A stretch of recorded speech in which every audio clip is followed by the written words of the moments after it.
so unnecessary. Overtime against LA. Overtime. What's the point of picking up the extra point? What's the point of going to OT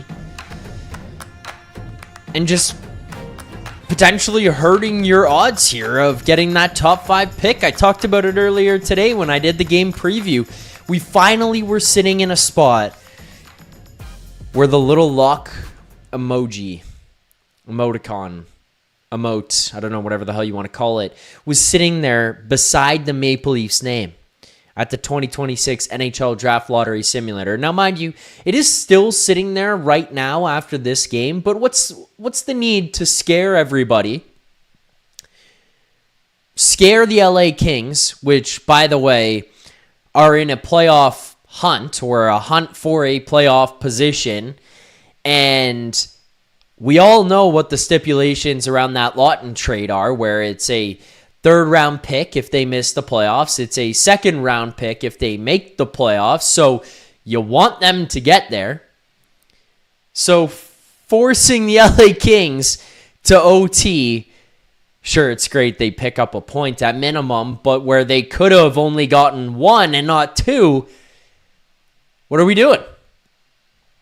On a night where no one can make saves either. It's like Joseph Woll didn't want to win this game. Darcy Kemper didn't want to win this game. We should have just sat here and once they went up 6-4, said, okay, that's good. We're good. Put up a worthy battle here tonight. Scored some goals. Had some toughness. Oof, fell short. Nope. Put it to OT just to pick up a meaningless point. Why not? Why not? That is your Toronto Maple Leafs. Calvin says, please don't talk about playing for draft picks. The team is going to play to win. I'm well aware of that, Calvin. I understand that the players on the ice are not going to just throw in the towel and say, we're playing for draft picks. I understand that.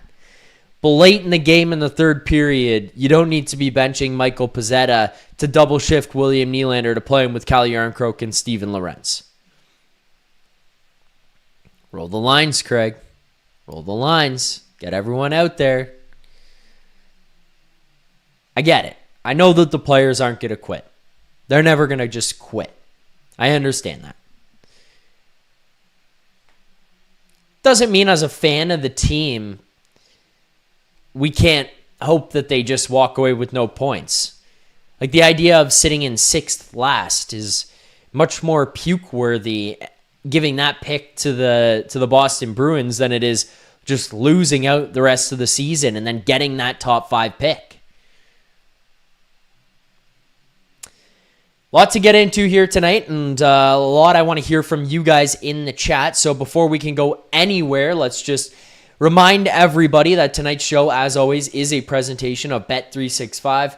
Hockey fans, check out Bet365's 3-goal early payout. When your team goes up 3, you get paid. It's that simple. Download the app today. Must be 18 plus. Ontario only. Please play responsibly.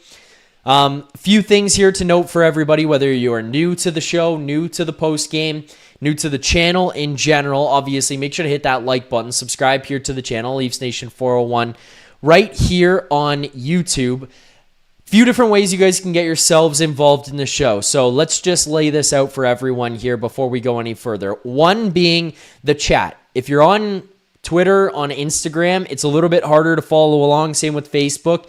The easiest way is to go to YouTube. That's typically where I'm drawing everything from. We're also checking. You can see the live chat is on screen throughout the show. So if you want to get involved, easiest way, the Leafs Nation 401 on YouTube. If you're watching elsewhere and you want to participate, head over to YouTube.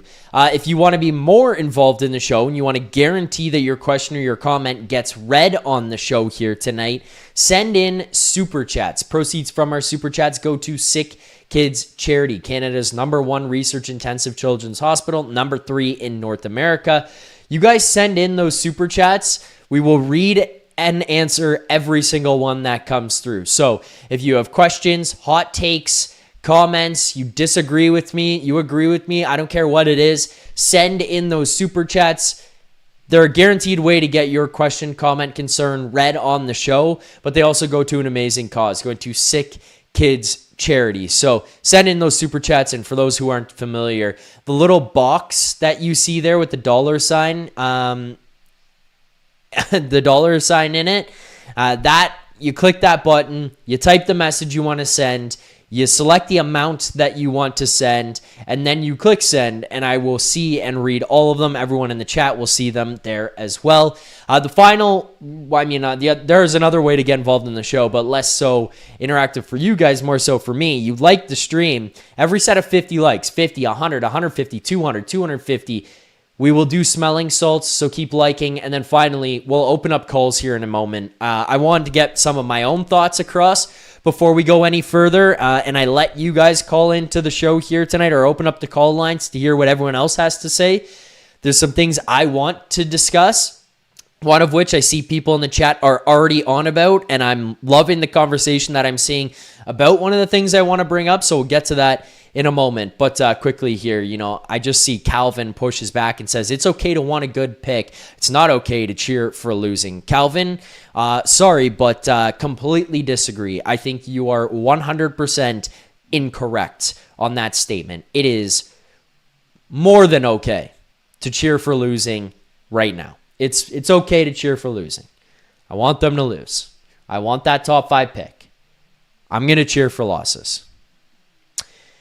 Super chat did come in here from our guy, Maxentius Decimus. Thank you, Max, for the super chat. Max says, that game was the definition of a gong show. Yes, it was. Let's start with one piece of the gong show here tonight, and that was Joseph Woll. Joseph Woll has looked pretty good over the last little while. So has Anthony Stolarz, and it's kind of one of the things I've been talking about of a piece of importance throughout the remainder of the season is having your goaltenders feel good about themselves before going into the summer. And I know a lot of people were pushing back, being like, no, I don't want to see them make 41 of 43 saves every single night and give the Leafs a fighting chance.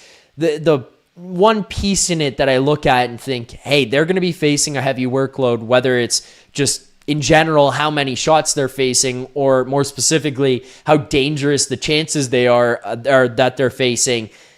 You don't want them getting shelled every single night on the scoreboard, where all of a sudden you're looking up and it's 5, 6, 7 goals against, and these guys are feeling terrible about themselves. Maybe at different times you've also got a situation where they're having to get pulled. You don't want to see that. You want to see them feel good about themselves, continue to roll into the summer, roll into the offseason, roll into their training, be like, you know what? I was playing well. I was feeling good about my game. You can get the coaching staff, the management, the front office to at least look at it and say, hey, we don't need to go nuclear on our goaltending here and change everything up or worry about the psyche of these guys where they finish out the last 7, 10, 15 games of the year. They've given up 5, 6, 7 goals every single night, and now they're going to have to sit on this all summer. You want to see them at least feel good going into next season, have some strong performances. This wasn't one of those games tonight for Joseph Woll, unfortunately. I don't want to just kick a man while he's down, but this was a bad game for Joseph Woll. I know that there was a bunch of goals that were scored that were through screens, and he had to fight to see and to get to, but part of the problem here, and I'm not a goaltending expert, so I'm going to do it very surface level. Part of the problem was a lack of fight and a lack of ability to see those pucks, to get through the screens, to be able to find pucks coming through from out high in the zone. A lot of times, guys would cross in front where traditionally your goaltending would be battling through to get to those screens, pushing their way through, making sure they're big. The couple of the goals that were scored came from out high where Joseph Woll is on his knees before the shot even comes, and he kind of looks stunned that the puck had come through and beaten him. It wasn't like he's looking, and then one gets by him over the shoulder. It came through some traffic and got in. There were a lot more moments in this one where Joseph Woll kind of just felt like he was going through the motion. and he was just sitting there. Can't see it. Puck beats him. Oh shit, it beat me. I wanted to see a little bit more compete out of him in the net there on some of those. And that's kind of going to be one of my knocks. I'm not going to get into too much of the technical stuff here because I just don't understand it myself from a goaltending perspective. I can at least tell you that it felt like he wasn't seeing the puck very well, and it wasn't like he was fighting through things to get to the pucks very, very hard. He wasn't battling to find things like the way that I would have hoped that he would. Tougher night for Joseph Woll. And then the one that is obviously glaring is the missed pass by Joe Woll right to the tape of Mikey Anderson coming out of the box that leads to an odd man rush going the other way for the LA Kings, which they end up scoring off of. Like,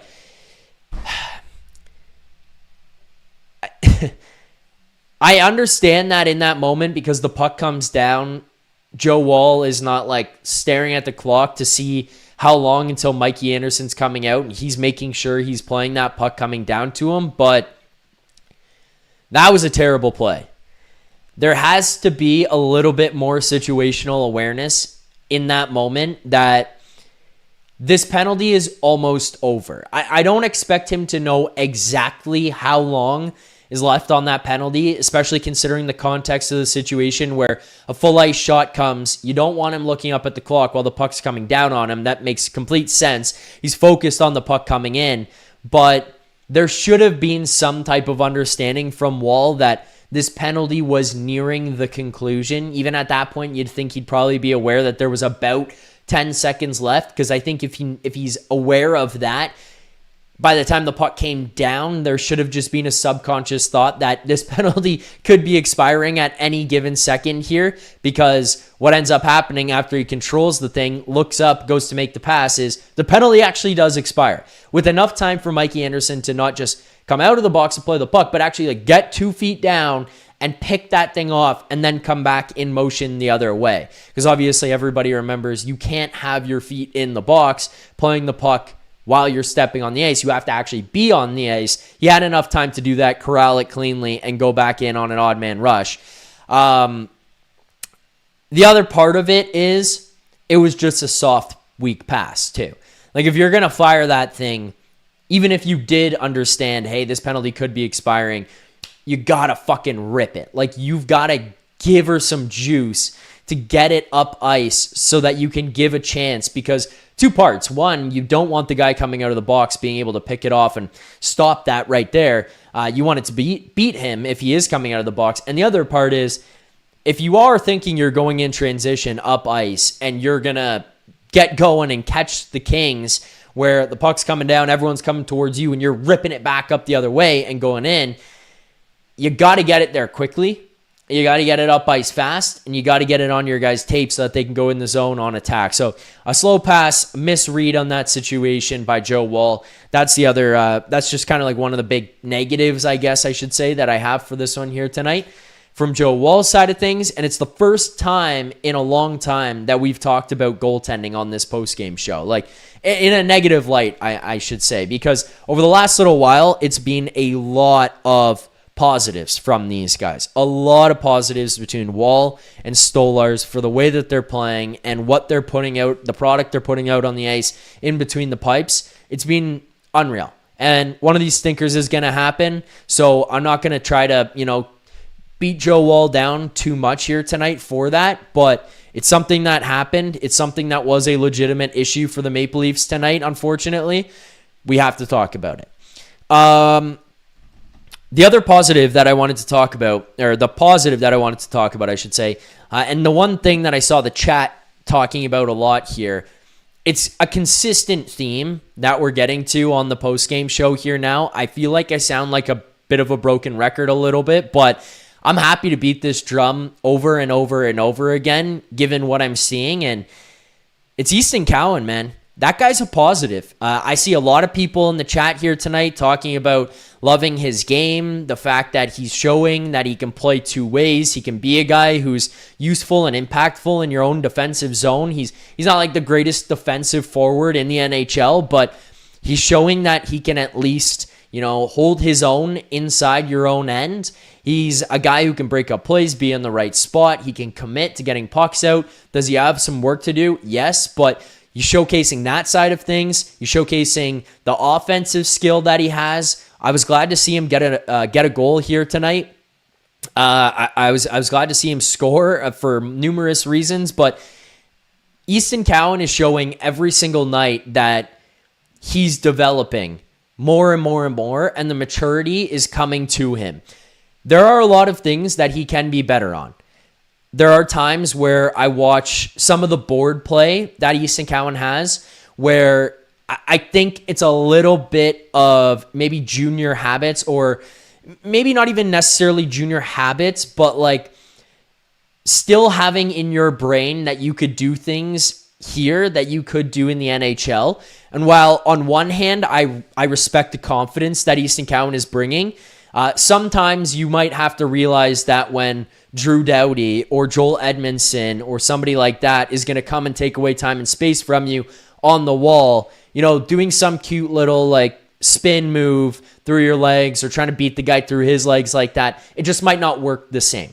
So I'm not trying to shit on him, and those things might start to work as he goes forward in his career. It's not like he has to completely eliminate them, but he has to understand time and place.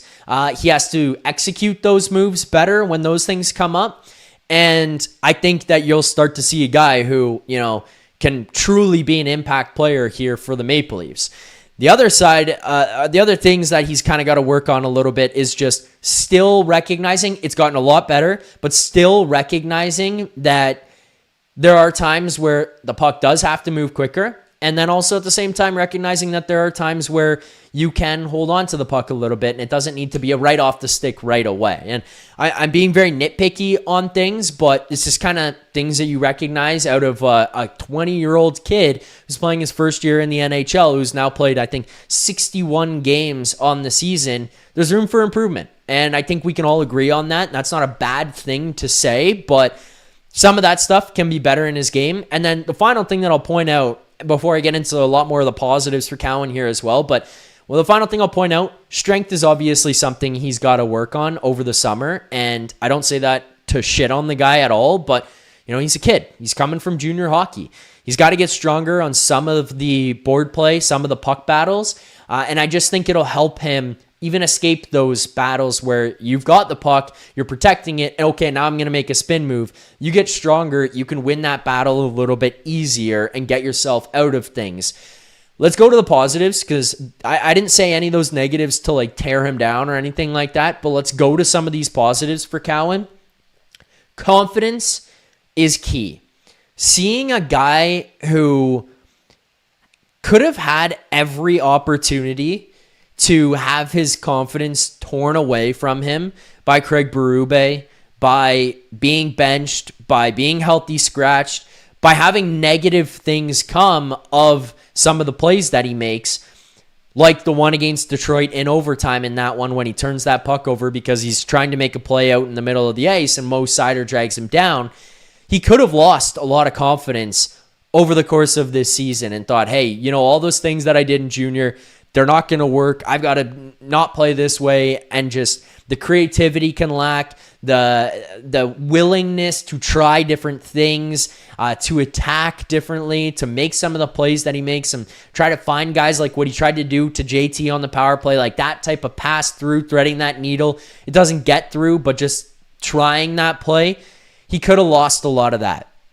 He didn't seem to have it shaken too much. There was a period where it seemed like it was a bit of a lull for Cowan, and some of that came after the scratches where I thought, this thing could be in a bad position. But Cowan has just seemingly battled right through it, found that confidence again, and just continued to grow.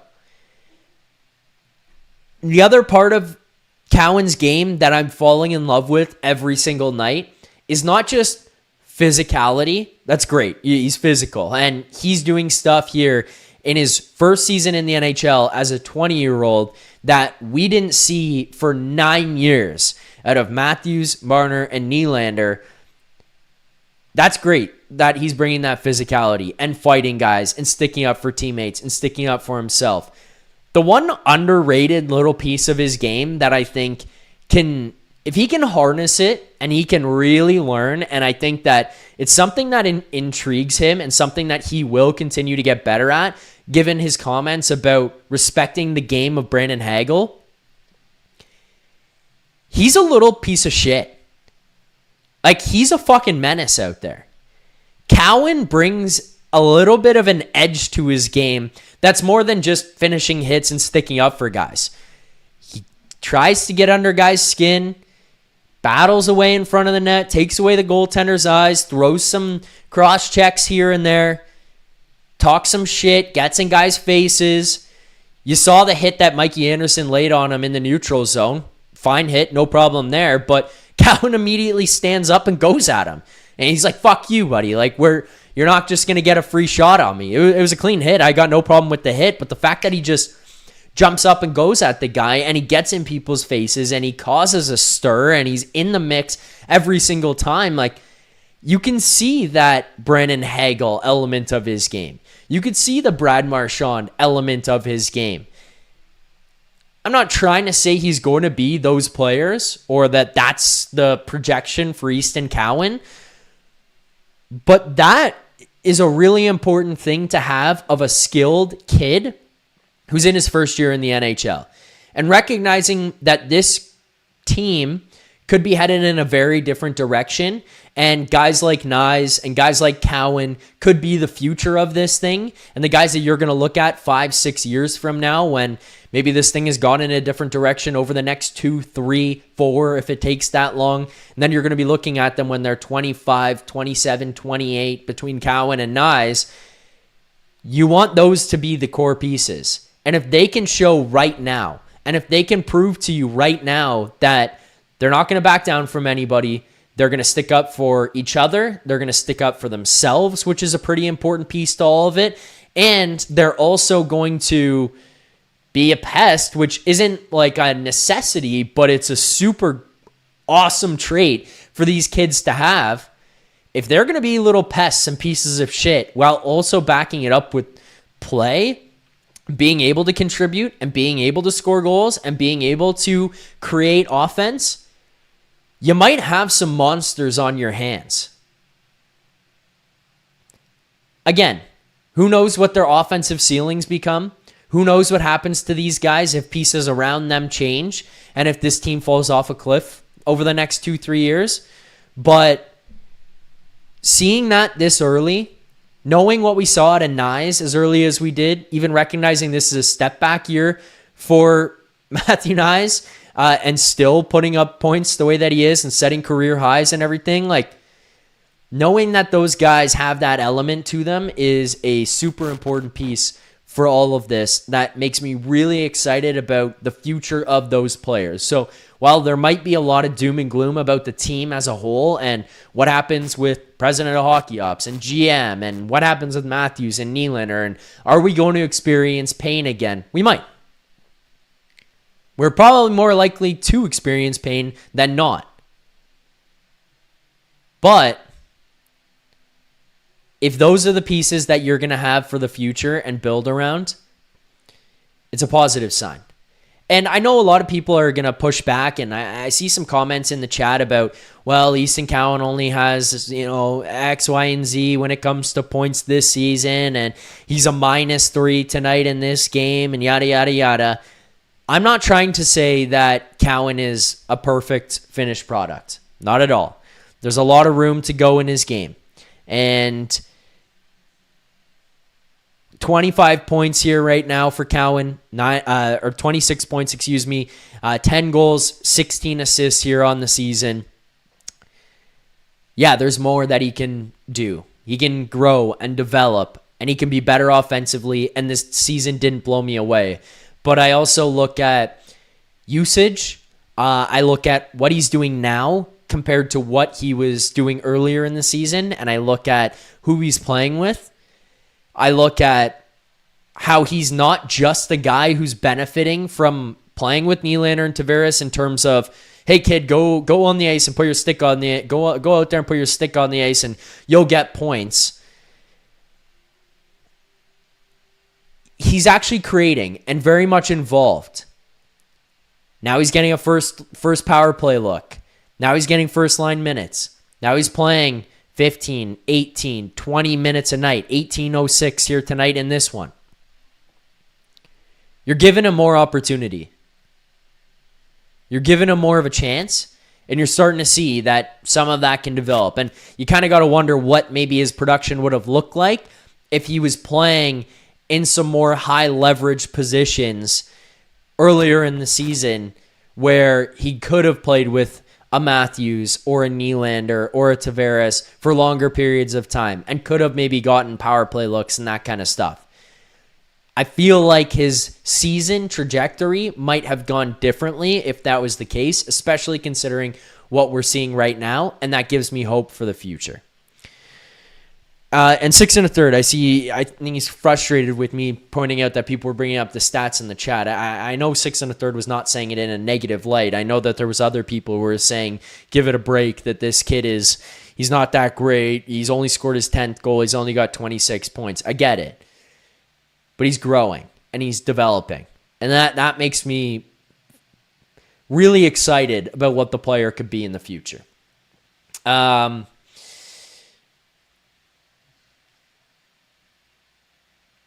Bailey Toulouse says, once Cowan gets his man's weight added onto his frame, defenders will have an even more tough time breaking the puck out with Nyes or Cowan crashing in as the F1. Agreed for sure on that. That's kind of why I was saying I think he's got to get stronger, and I'm not trying to say like he's weak or anything like that, but the stronger he gets, the more of a problem he's going to be on the ice.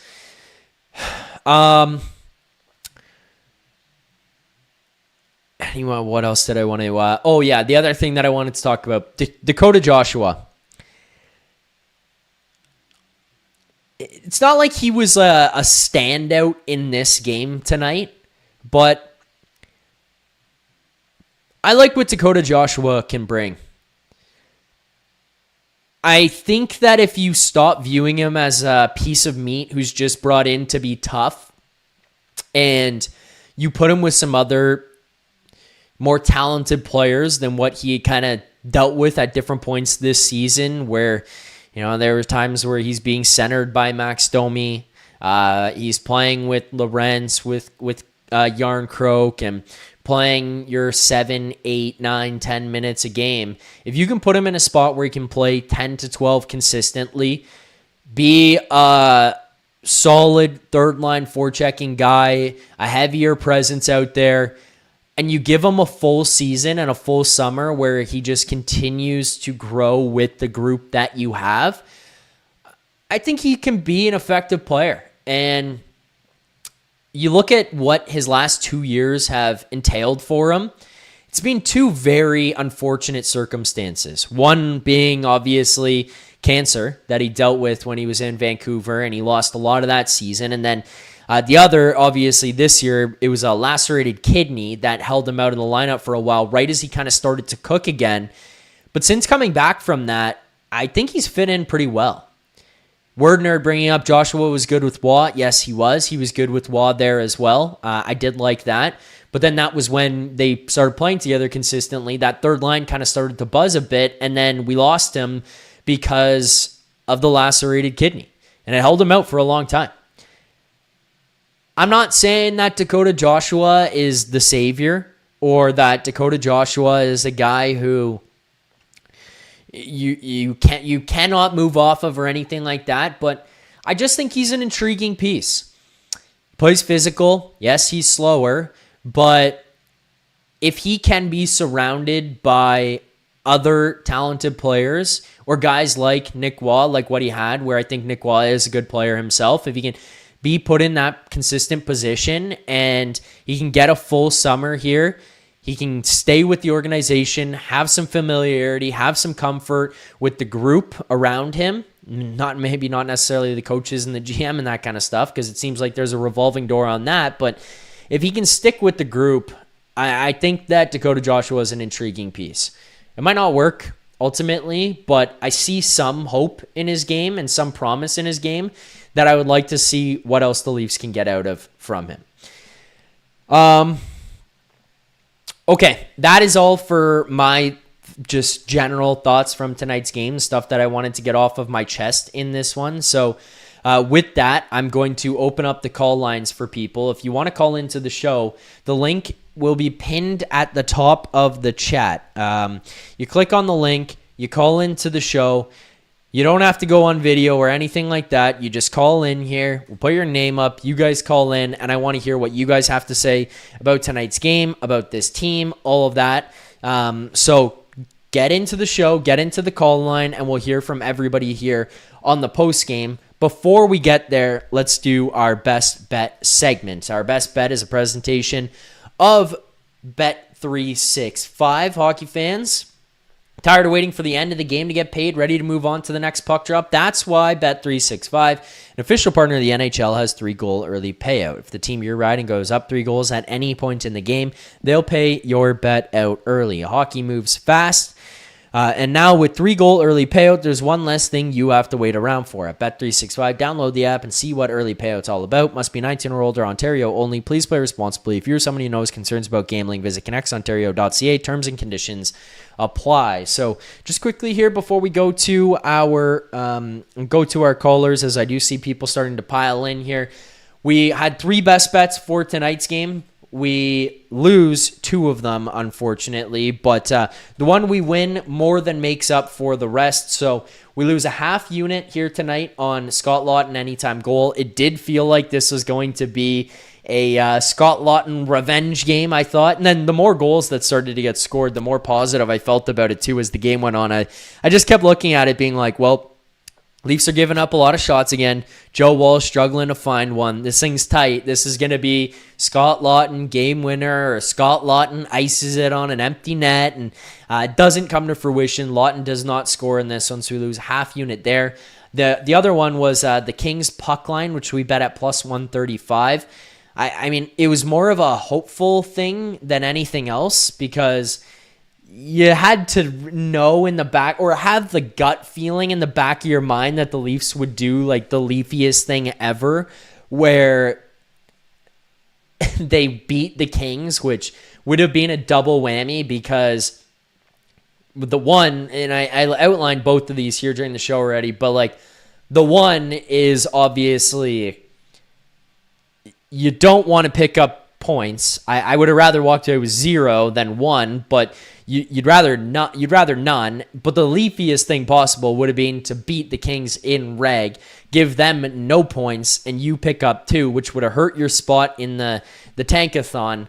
And then the other thing would have been you beat the Kings here tonight in reg. You give them 0 points. You hurt the Kings' chances at a playoff spot. They pick up the 2 points here tonight, which is nice. I don't give a shit, reg or not. The 2 points for the Kings is good because that Scott Laughton deal, for those who don't remember, the condition on the draft pick was a 3rd-round pick.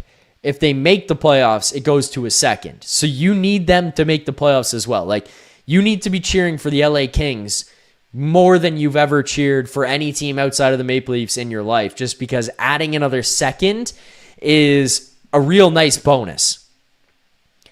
2nd to a 3rd, not that big of a difference, but you just don't want the Laughton thing to turn from Grabankin, a 1st, for Laughton, who ends up playing 8 minutes a night for you and being a penalty killer only, to become a 3rd-round pick only. Like the best way to minimize damage here on this thing is to have that thing become a 2nd. You want it to be a 2nd.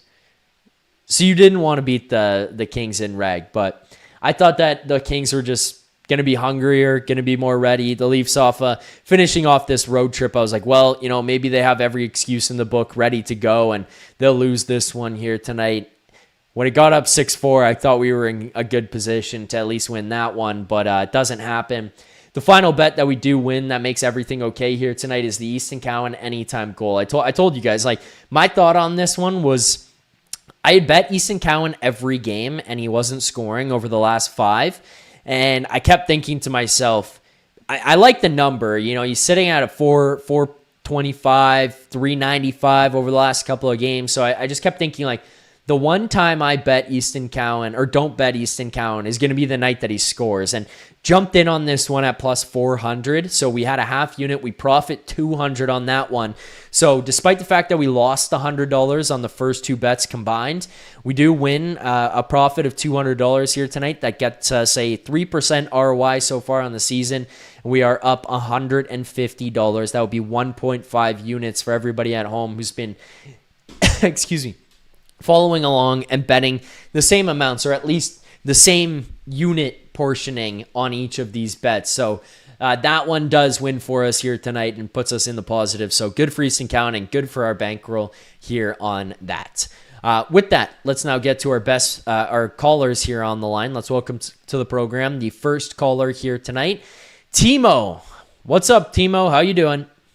Hey, Zach. How's it going, man? How are you?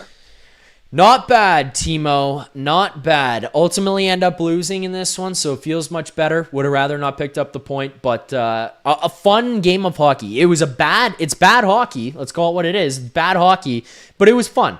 We saw a lot of goals. It was fun. Zach, I can't lie, man. To be honest with you, I had a money line bet for LA Kings, and it broke my heart, man.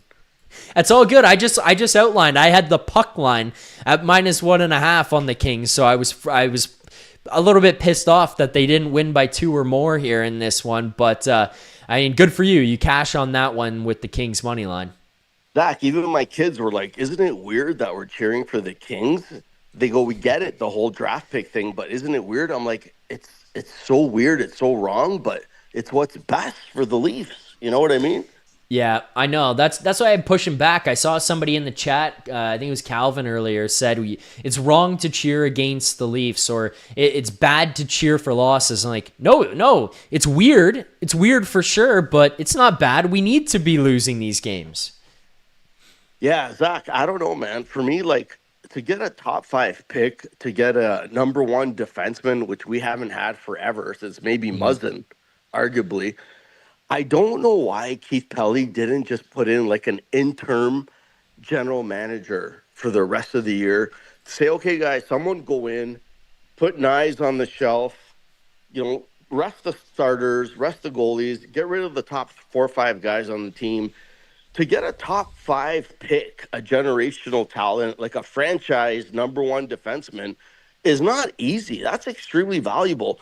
I kind of think Keith Pelly dropped the ball for not putting in an interim general manager to kind of take over for the rest of the year. It doesn't have to be the guy for next 5-10 years, but someone to go in for.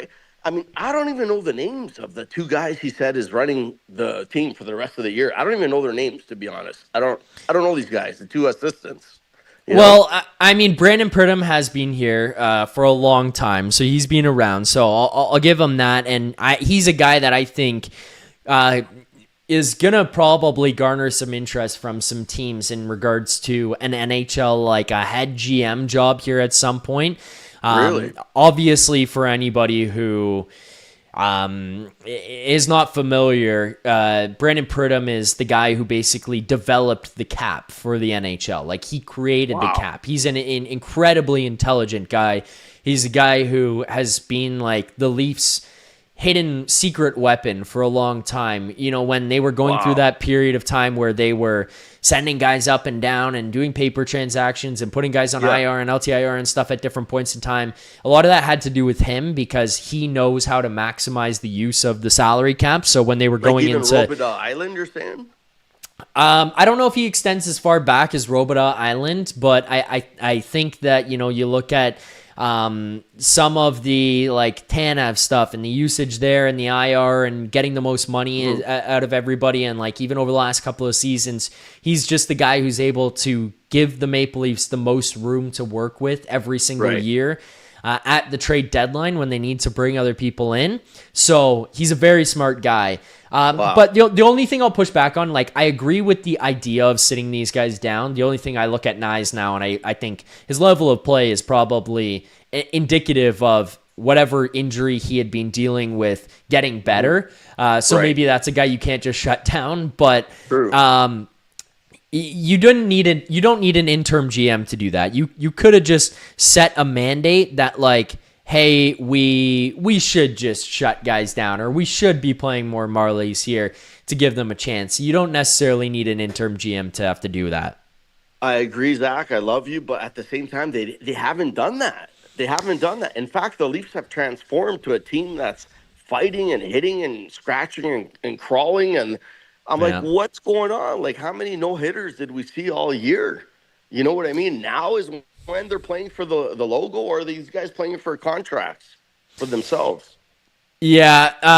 Well, I mean, it seemed like they've responded here basically from getting called out in that game. And I do think that you're seeing a lot more out of guys like Nyes and Cowan, who are showing like, hey, we do have this ability. We are these kinds of players. We are these kinds of guys. So I can at least understand them showing up that way. But yeah, I mean, I do completely understand what you're saying. Zach, I sneakily love it that these guys are showing up. I think, honestly, Easton Cowan and Matthew Nyes are the nucleus of like the team moving forward, man. I love Easton Cowan. I Yeah. love him. He's got a little bit of Doug Gilmour in him, to be honest. You know what I mean? Yeah, that's that Doug Gilmour, Darcy Tucker, like those are the kinds of guys I've heard comparisons of for Easton Cowan, and not to a T here. We'll see what he ends up becoming. Those are obviously, that's a high bar to set for the guy, considering what those two guys mean to this organization, to this city, to this fan base. But yeah, I do for sure see it. That feistiness where he's got talent, he's got that never give up. He's got the give a fuck in him. Like, yeah, I understand that comparison for sure. Man, I love seeing the Leafs compete like this. Even when they score now, even though I had the money line LA Kings bet, I still cheer when the Leafs score. I fist pump. You know what I mean? I just can't help it. It's in my DNA, right? Yep. And I just wish these guys would have done that earlier this year. That's all, Yeah, that's the thing that's the most frustrating about all of it is you watch this hockey and you watch them do this, and it's like you had that in you. So why couldn't this just be what you've done all season long? Why couldn't you just do it all year? Yeah, absolutely, man. What do you think about the next GM? What do you think? Do you think Pronger has a chance of coming in? Do you like Pronger, or I don't know? A lot of guys are either pro Pronger or against Pronger. Like, where do you sit on that? Yeah, I like Pronger. I think if he comes in, he needs somebody to be here with him to be a president of hockey ops who can help guide him, because Chris Pronger has never made a trade in his life.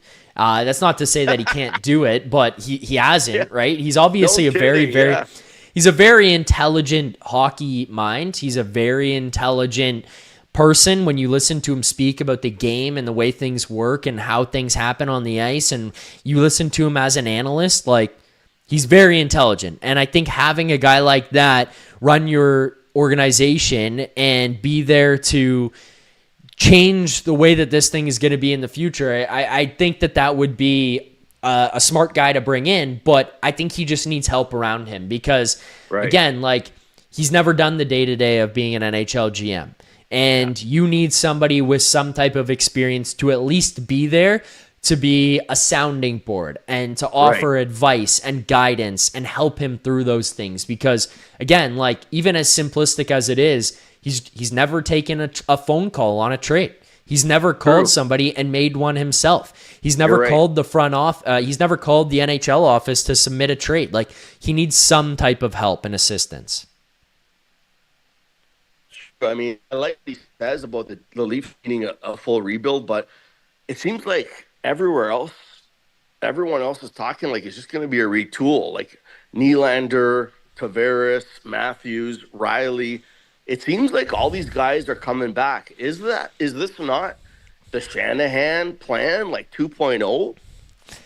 Well, I mean, I think that there was a push to get rid of Morgan Rielly last year. He obviously has a no trade clause, so he shut that down. He has control over his own destiny and where he will go if he goes anywhere.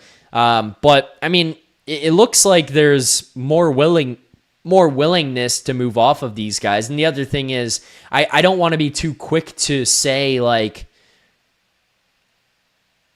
oh, it's going to be the same and they're keeping these guys because we don't even have a president of hockey ops. We don't have a GM right now. So I don't know what that guy wants to do or those guys want to do. So I get what you're saying where it's like it does feel a little bit like that where it's lingering, where the idea of keeping everybody and trying again and running it back is at the forefront of everyone's brains. Like, I understand that. But at the same time, like, we don't know. The next person could come in and not want anything to do with Matthews and Nylander and find a way to trade them and get rid of Morgan Rielly. Like, it's very possible, but we just don't know. Yeah, I feel like the next GM is a huge decision, but I also feel like right now the rest of the season is very important. And to not have somebody like a head honcho in charge, even an interim, I feel like is a mistake. To be honest, Zach, like, I don't know, man. I guess, but they're just like, there's no trades that they can make right now. It's not like they can do anything right now. Having somebody here to be part of, the draft is huge. Be a part of free agency is huge. Right now, at this point in the season, if there was ever a point in the season to not have somebody here, it's now. And that's why I'm not too worried about like bringing somebody else in. And again, like, they did elevate, and I'm forgetting the other guy's name right now, so I apologize to him, but they do have Brandon Pridham and the other guy who are taking over right now. They are operating as the interim GMs in the meantime. So they do have somebody in that position. But Zach, don't you think that a real tank, like the Florida Panthers tank, comes from the general managers? I mean, Berube is going to dress the best lineup. The players are going to play their best. If we're actually tanking to get a number one defenseman for the next 15 years, shouldn't that come from management? And we don't even have. But there's nothing they can do right now. Like, that, they would have done that for the trade deadline, not right now. There's nothing they can do right now. If they were going to do that, they would have traded guys at the deadline, and whoever the GM was, if it wasn't going to be Brad Treliving, could have pushed harder to make people go away at the deadline to have that happen. There's nothing they can do right now. Like, there just isn't. And no matter what, even if you had a GM, I understand. But even if you had a GM in place right now, you know, it's still going to be up to Craig Berube whether he wants to play guys or not. And you can't just sit guys if they're not hurt and not injured. Like, you can't take them out and shut them down for the season if they're not. So I don't know. Like, I'm not too worried about not having a GM technically be here right now. Like, they do have AGMs and they have smart people to be running that. I just feel like the opportunity to get a number one defenseman and a top 5 pick is very, very valuable. And I don't feel like Keith Pelly is putting value on that. I feel like there should be someone here to tell Nyes, hey, man, your knee has been bothering you all year. Take a seat. Stolars. You go to the fucking hospital for a pregame fucking shot that got too high, take a seat for the rest of the year. You know what I mean? Like, McCabe, you're banged up, take a seat. Like, but Pridham can do that. Pridham can do that. The guys who are here, they could do that. They could do that. But they're not doing it, Zach. Like, we're getting. I know, but there's not. I know, but there's nothing There's nothing we can do about that. Like, at this point, the guys are showing that they're healthy enough, they can play. There's nothing they can do about that. And from what I understand, maybe I'm wrong. You correct me, Zach. But I think even in 5th place, you have like a 50 or 60% chance of getting bumped out of the top 5. We got to go down to like the top 4. Yeah, there is a chance. I mean, there is a strong chance. I ran the draft lottery simulator earlier today just for my own amusement, and they got bumped out, and they finished 6th, and they gave their spot they gave their spot up. Their pickup, I should say, to Boston. So, yeah. Damn, man. You know what? I hope that the hockey gods help us out for trying hard to close out and we win the draft lottery, because otherwise we're fucked, man. We're going to have to get 2-3 free agents and retool and come back with Nylander, Tavares, Rielly, and Matthews, and it's going to be Shanahan 2.0. And I hope that's what everybody wants to see, but nothing's going to happen different. You guys want to make the playoffs and get a round in? No problem. But nothing's going to change, man. Right? Yeah. I don't know. Zach, maybe I'm wrong. You tell me. You know better than me. I don't understand what we're doing here, winning games, getting points right now, man. This is huge. To get a number one defenseman is massive. The value on that is huge. To get a point in a overtime loss against LA. We want LA to win. We need that extra draft pick. We need the lot and trade to go to a second round. What are we Yep. doing competing like this? This is craziness. You know what I mean? Oh, I understand. I mean, look, that's as long as you have Craig Berube in charge, he's going to coach to win games to the best of his ability because he's going to want to still go into the summer and be able to apply for jobs and explain himself and how he ran the lineup through the rest of the season. But yeah, and I guess that's where there could be an organizational mandate to play more of the Marlies and roll lines and that kind of stuff. But again, like Keith Pelly, the president of MLSE, said they're not going to tank. So if he's going to put that mandate out there that they're not going to do that, then I don't see how things change here. And we're just going to have to hope that over the next, whatever it is now, 77 games have been played. So you got 78, 79, 80, 81, 82 over the next 5 games here of this season. You just got to hope that they lose as many of them as possible and they don't pick up points. Zach, I gotta tell you, to have someone like Keith Pelly represent the Toronto Maple Leafs, the greatest team in the world, God's team, the blue and white. I'm so disappointed. I feel like this is a guy that's been stuffed in lockers in high school like 3 or 4 times. This guy is the biggest nerd. Golf? Are you kidding me? This guy did a golf tour. What are you talking about here, man? Let's get a real hockey guy in here. Let's get a serious guy in here. Like, this is serious, man. No other team has the fans the Leafs have, man. If you look at and I'm not saying something you don't know. Anywhere you go, I've gone to so many away games in my life across the whole world in North America. The Leafs are the number one team in the world, man. To have a guy like Keith Pelly with his fucking blue glasses that pissed me off, to be honest, and he's like, I'm a golf expert. I'm going to tell you what we're going to do.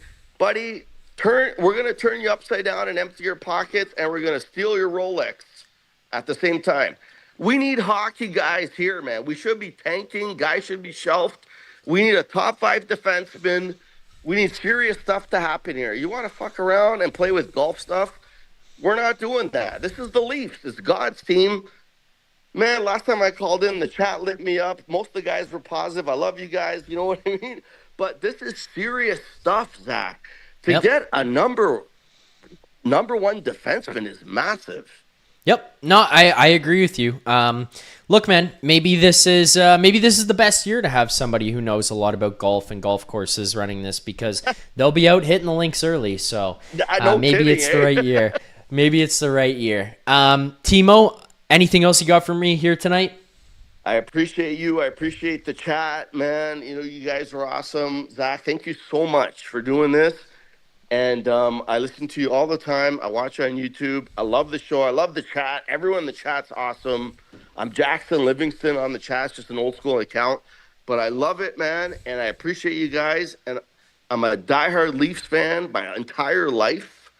And I just want them to win the cup once. My dad died this year. He didn't get to see the Leafs win the cup his entire life, man. He never saw the Leafs win the cup. You know what I mean? I just want the Leafs to win once, man. Just once. That's all. Yep. And I feel like we're not doing enough. You know, these guys are charging tickets.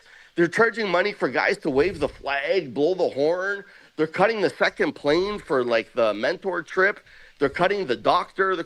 Are you guys saving money or are you guys trying to win? Like, what's going on? I already cut my cable, Zach. I'm protesting. Silent protest. I cut my cable. If you guys don't care, I don't care.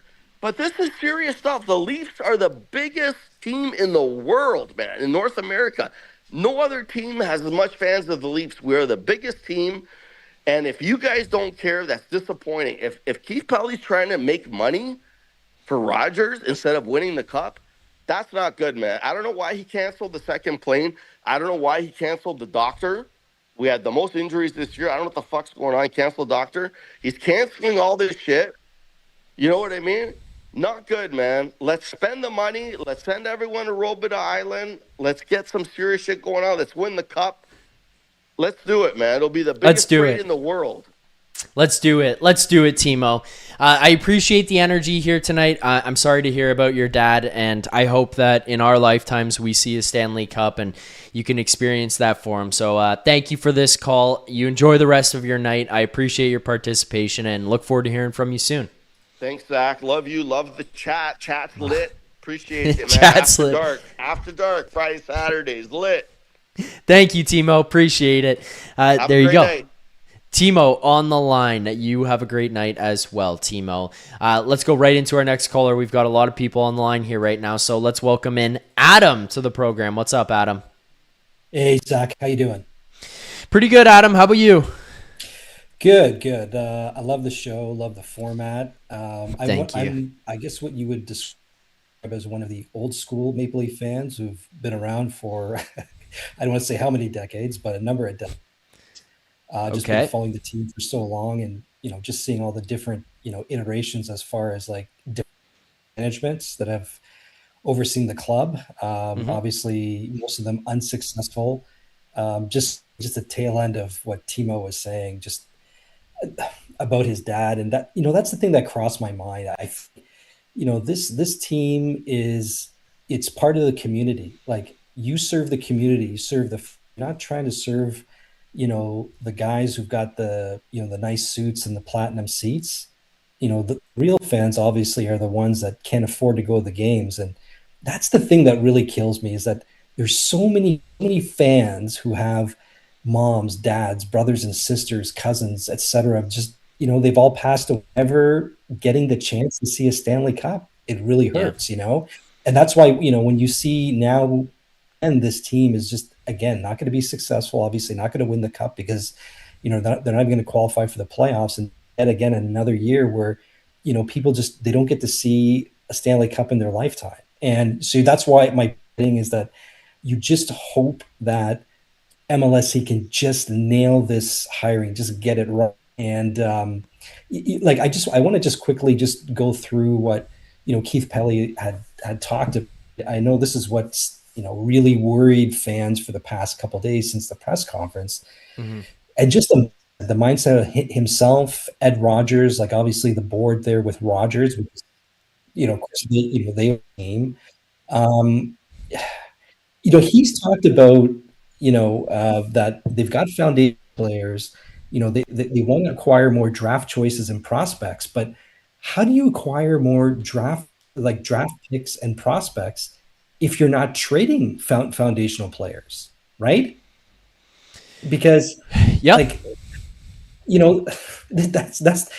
like there's a huge disconnect in terms of like Rielly and ownership as far as the direction, because it seems like, I don't know if they're listening to people, the fans on the street, podcasts, hockey writers. Like, I don't know who they're listening to. It's pretty clear when he started his press conference, he was referencing an article by, I think it was by Chris Johnson. It was clear that he was that I just want to dispel the rumors about that I'm too involved in terms of like the decisions that happen the day to day in terms of like on the ice, off the ice, and obviously the reference that he made of the Canadians and Sabres prospects, trying to sound as if like he's a hockey guy, right? Yeah. And it just made himself look foolish, and of course that puts a lot of egg in the face of fans, because now those franchises from Buffalo and Montreal, they're all laughing at us, right? Yep. So like, my point being is that if you're going to try and build the team around younger players, like, he identified the 4 or 5 quote unquote foundational players. Like, how are you supposed to acquire these like young okay, he apparently sat through the trade deadline, right? He sat in the war room and his management team. So clearly he saw how difficult it was for them to get prime prospects, and just from players like, whether it's a Bobby McMahon, whether it was Scott Lawton. I know they got a first rounder for Waugh, really glorified second round when you think about where the Avs are going to finish next season. But the thing is that if he saw that, then how is he expecting the next general manager that comes in the GM seat is going to be able to acquire these picks and prospects if you're not trading your foundational players? Because if he's thinking that they keep the foundational players and they're going to trade a Michelli or Robertson and going to get first and second round picks or get prospects, he's out of his mind. Like, he has no clue whatsoever. He, like, when he talks about a retool, this is the problem when I'm referring to the fact that too many people are probably getting into his ear, Ed Rogers' ear, about this is what you need to do. Look at what Boston did. Yeah, look at what Boston did at the trade deadline. Not only did they get picks, like, and that's not even, forget about the Carlo trade. I mean, they made other deals at the trade deadline as well that gave them first round and prospects, actual prospects that they can add to their either their NHL lineup, or at least, in their in the AHL. The Leafs got absolutely zero prospects from this trade deadline. So if you're using the Boston model, you're behind the eight ball when you didn't conduct your trade deadline like the Boston Bruins. And if you're using their model, that's not going to apply going into next season, because, okay, I just reference, like, the players that you are not looking to trade, which are the foundational players. So if you're looking to trade the other players that are on the roster, you're talking about their third and fourth line players who are worth nothing. I mean, if all you could get was a third round pick for Lawton and for Bobby McMann, you could only get picks that are not even until 2027. What are you expecting to get for So I'll just jump in so quickly here on it. One of my things is where, like, I agree with you for the most part. One of the things that I just look at, though, and I have frustrations about myself in all of it and how it all went down, is I think they could have done much better if somebody that wasn't Brad Treliving was running the deadline, and somebody who was better at GM and making trades was running the deadline. That's my honest opinion. I think I look at the Nick Waugh trade, and I think that was a great start to your trade deadline. But Bobby McMann should have brought back more. Scott Lawton should have brought back more. And let me be clear, I'm not discounting at all what you're saying about trading those guys and bringing in those picks and prospects and that kind of stuff. Like, you're on the ball there on that. More so, what I'm saying is they could have gotten a lot closer this year if somebody running the deadline was better at making trades and everything like that. Brad Treliving has proven that he's not very good at pulling the trigger on these trades. And by all accounts here, he frustrated a lot of general managers and a lot of teams with the way that he approached the deadline this season. And I think that caused some problems for the Maple Leafs going forward. Like, again, the Nick Waugh trade was good, but the McMahon one, he waited too long on. He should have gotten more, and yet he thought if he waited it out, he could have backed somebody into a corner, and it didn't happen. The Scott Lawton trade should have brought back more. By all accounts, Adam, they had opportunities to trade Scott Lawton for like a second round pick plus and gotten what Bobby McMann got or better, which meant that Bobby McMann himself could have also gotten better than what he returned. They could have had somebody who was creative and taken on a Mangiapane contract or a Patrick Laine contract. And I know a lot of people in this market want to immediately jump on that and say, we don't want Patrick Laine. We don't want Mangiapane. The point isn't that you want those guys. The point is that you have retention slots and you could have helped teams out and brought back more. You could have used your 3 retention slots and got to the end of the season by taking cap dumps from other teams. You could have taken on stuff from other teams to pick up first round picks and second round picks and things like that. And Brad Treliving wasn't creative enough to do that. So, like, I agree with you about, hey, getting the high end guys, but you can also hit on late first and second and third round picks. And Brad Treliving didn't do a good enough job this year of getting those back. They had pieces to do so. You're 100% right. You're not going to get that back in Steven Lorentz. You're not going to get that back on Michelli and Morgan Rielly and Brandon Carlo at this point. You're just not. But Zach, that's where they missed available. That's what I'm saying is, like, they should have had somebody there to do it because they did have an opportunity and they fucked up because the guy that they had in charge isn't good enough at taking those swings and making those trades. Pelly talked about doing a retool. So let's not litigate like what happened at the trade deadline, because what's done is done. So let's sort of like look moving forward. So when he talked about retool, he's like, oh, we just need to make a few trades and, sign a couple free agents. Well, if he's a professed hockey, guru, he would know this summer there's no difference makers that are available in free agency, right? So Yeah. if you're waiting for free agency to bring in players that's going to help the Maple, there's nobody tangible in free agency. So you already missed the boat at the trade deadline. There's nobody really, as far as like you look at last year. Okay, there was a Mitch Marner. There's nobody like a Mitch Marner that's going to be on the market come July 1st. So if you have nobody that's going to be a difference maker in the summer, how is the team supposed to be better by September? Because what trades are you going to make again if you're not trading foundational players? I mean, I don't know if you saw Zach the article by Nick Kyprios about the reported ask for Matthew Nyes. Yeah, that's where you get like a grade A, let's say, prospect, and let's say 2 first-round picks if you're trading a guy like Matthew Nyes. But if you're not trading a guy like Nyes, like if Pelly is steadfast about we're not trading any foundational players, then how are you supposed to make the team better with picks and prospects? Like, and there's nobody in the summer to sign in free agency. So how's the team going to be so much better to be competitive by September? And it's just a whole bunch of ifs, right? Is goaltending going to be better? Will Matthews come back and at least even be like a 45 goal scorer, right? It's too many ifs. So this is a lot that you're putting on the plate of not even just the president of hockey operations, if they hire one, but even whoever the new GM is. Here's the thing. I'm wondering if, if you go into a job interview, you obviously just want to tell your hiring manager what they want to hear. I'm wondering if, because he's talked about, we want somebody who's data driven. Like, I wonder if the people that they're going to be interviewing, they're just going to tell Pelly what he wants to hear, which is like, don't worry, no problem. I can turn this team around. I think they will. Yeah. That's what I worry about. I'm worried about that guy. But I'm hoping whoever, even if they, like, I don't want to even name who the person would be, but whoever it is that they sell them on that job. And then maybe come like middle of November, let's say if the bottom is like falling out, then they could go back to Pelly and say, look, I know I told you can turn around this, but I told you that this could be one of the consequences. And maybe they'll have to be forced into doing a rebuild by doing what Vancouver did. They're like, hey, Quinn Hughes has a year and a half left on his contract. And maybe that's when they think about maybe trading out Austin Matthews, if Matthews does not decide to leave this summer.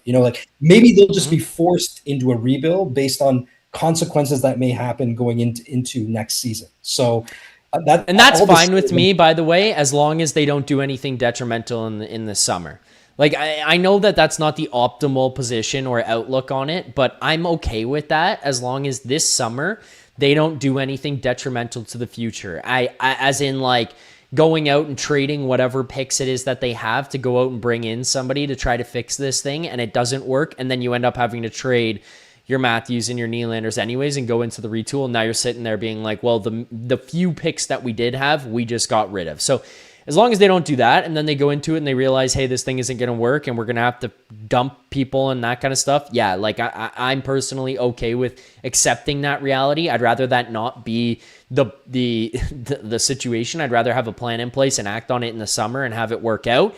But yeah, I do understand what you're saying. And also, just quickly, like, the thing with Nyes and the idea of trading him, I don't want to do that. Like, when we're talking about growing and building with these guys going forward, I'd rather be trading the Nylanders and the Matthews and the McCabe's and those kinds of guys and getting rid of the older pieces that are a part of this thing to get those assets back if you're going to look at making your team better in the next 3 to 5 years, because a guy like Matthew Nyes in 3 to 5 years is going to be your leader of this. He's going to be 27 to 30 years old and could be like the front-facing piece in all of this. Trading him now is ridiculous to me, because that's the kind of guy, even just outside of what he brings from a talent and skill perspective, that's the kind of guy that you want from a leadership mentality in this room and in this group. So,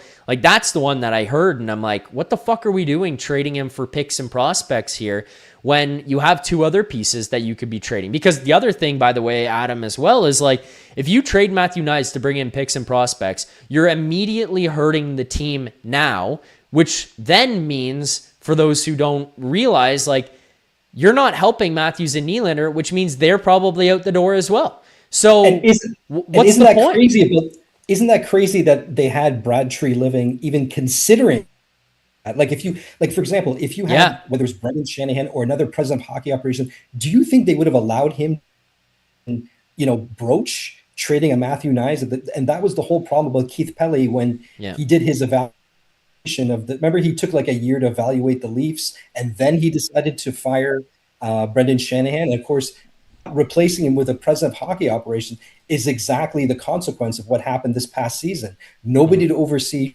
I mean, we don't need to litigate all the moves that went wrong under Treliving, but my point is that was like the fatal mistake, and that's why we're just screaming to have a president of hockey ops. So, listen, before I go, I don't know if you don't mind for your younger listeners, share like a Leaf tank story from years ago that I think a lot of people either may not know have forgotten. But it's pretty funny because of like just where the Leafs are now, and games that you're kind of hoping they throw them into like a top 5 situation. There was a situation like a really long time ago, but towards like the end of the 80s, where the Leafs, if they had tanked, they would have had the first overall pick, right? And this was like in 1980. It was the last game of the season, of the regular season. This is back in the 21 team league.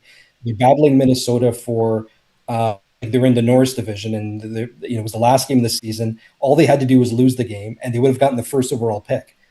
They were playing Detroit. They were losing 3-0 in the first period. So everybody, fans that are watching the game, they're like, "Oh yeah, they're done." They're not going to make the playoffs, and they're going to finish dead last in the league. They decided to pull the goalie. It was Ken Reg at the time. They put in Alan Bester. They come back from a 3-0 deficit. They come back to win the game 5-3. So they make the playoffs by winning that game, but then they subsequently lose in the first round to Detroit. So they would have drafted first overall, or first, obviously, in the first round, to drafting 7th. Zach, they drafted at 7th overall? It's a guy that you've never heard of, Scott Pearson. Now, I say that name, and you dude, I don't even know who the hell you're talking about. Because he never really made the end. And that just goes to show, they had the chance to tank, would have had and you know who they would have drafted first overall if they had that pick? Mike Modano. Mike Modano first overall that year. And they would have been able to draft Mike Modano in 88. And just think about, they traded obviously Gilmore a couple years ago. They would have had Gilmore and Modano as their 1 and 2 centers down the middle. And who knows what they could have done in either in the 93 run or the 94 run if Gilmore had a young center but they screwed it up. This is devastating. And Adam, that's why, I want them to lose, and I want them to tank out this season. There's this guy in the chat, he comments on every video as well after, Terry Kozak, every time he comes here, and he's like, this is everything that's wrong with Leafs Nation. You're cheering for losses. And it's exactly what you just laid out there, Adam.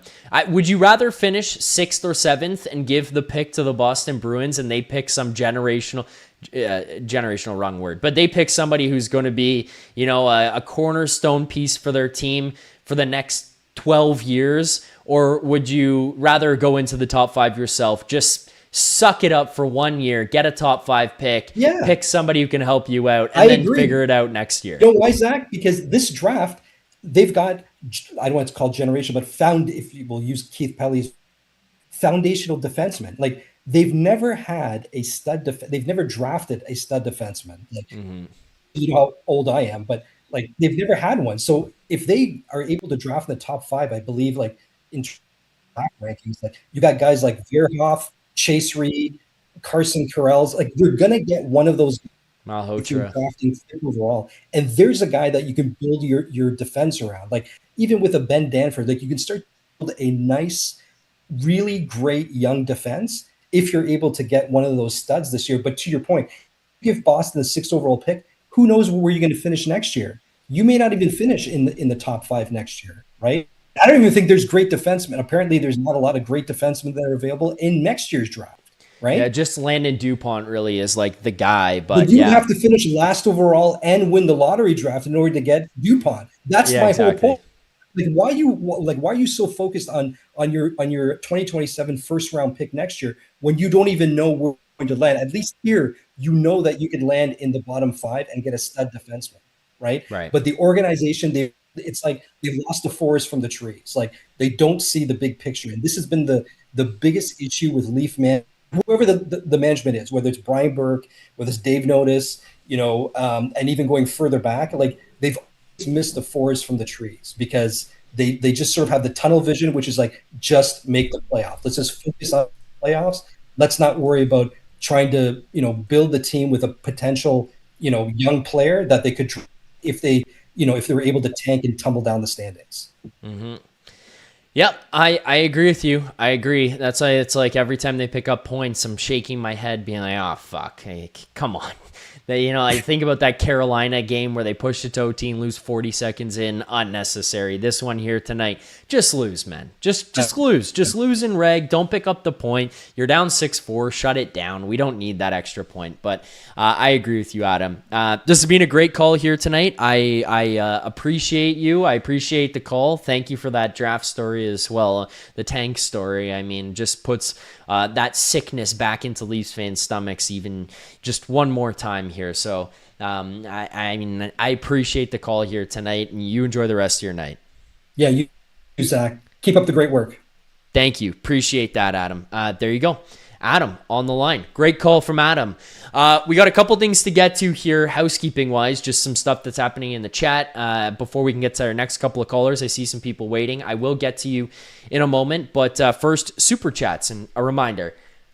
Proceeds from our Super Chats go to Sick Kids Charity, so get those Super Chats in throughout the course of the show. There's a bunch that have come in here. Rick Robitaille sent in 3, said Ingram, and then he just sent in 2 more.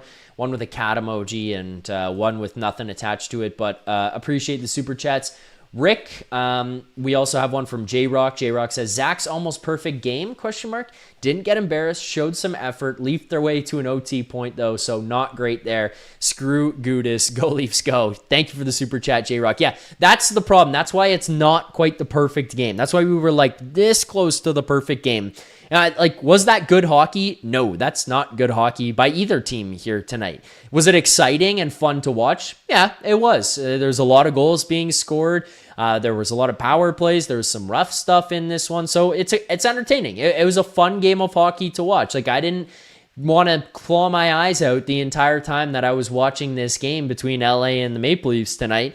But yeah, picking up the point is the one thing that stops this from being perfect. Like, you're right there, but not quite perfect. Really, really good, but not quite perfect. The other Super Chat that comes in here is from Where's My Hug 3. They said, I called you spoiled before and wanted to say I'm sorry. Well, thanks for the apology. I don't care and not taking any offense to it. But again, thanks. Thanks for the apology, I guess. Last thing here before we go to more callers on the postgame show. We have 55 likes here tonight, so you guys keep liking the show, subscribing to the channel, and that'll help us get more likes and make me do some more smelling salts. I know it's dumb, but it's a fun thing to do here on the postgame show, so you guys keep liking the stream. We'll do more. We hit our first set of 50, though, so thank you guys for liking. Here's the smelling salts.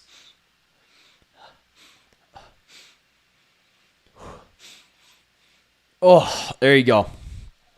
There's the smelling salts. Let's go to our next caller.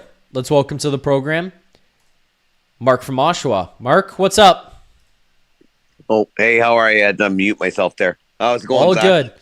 It's good, Mark. How about you? Not bad. Long time no see.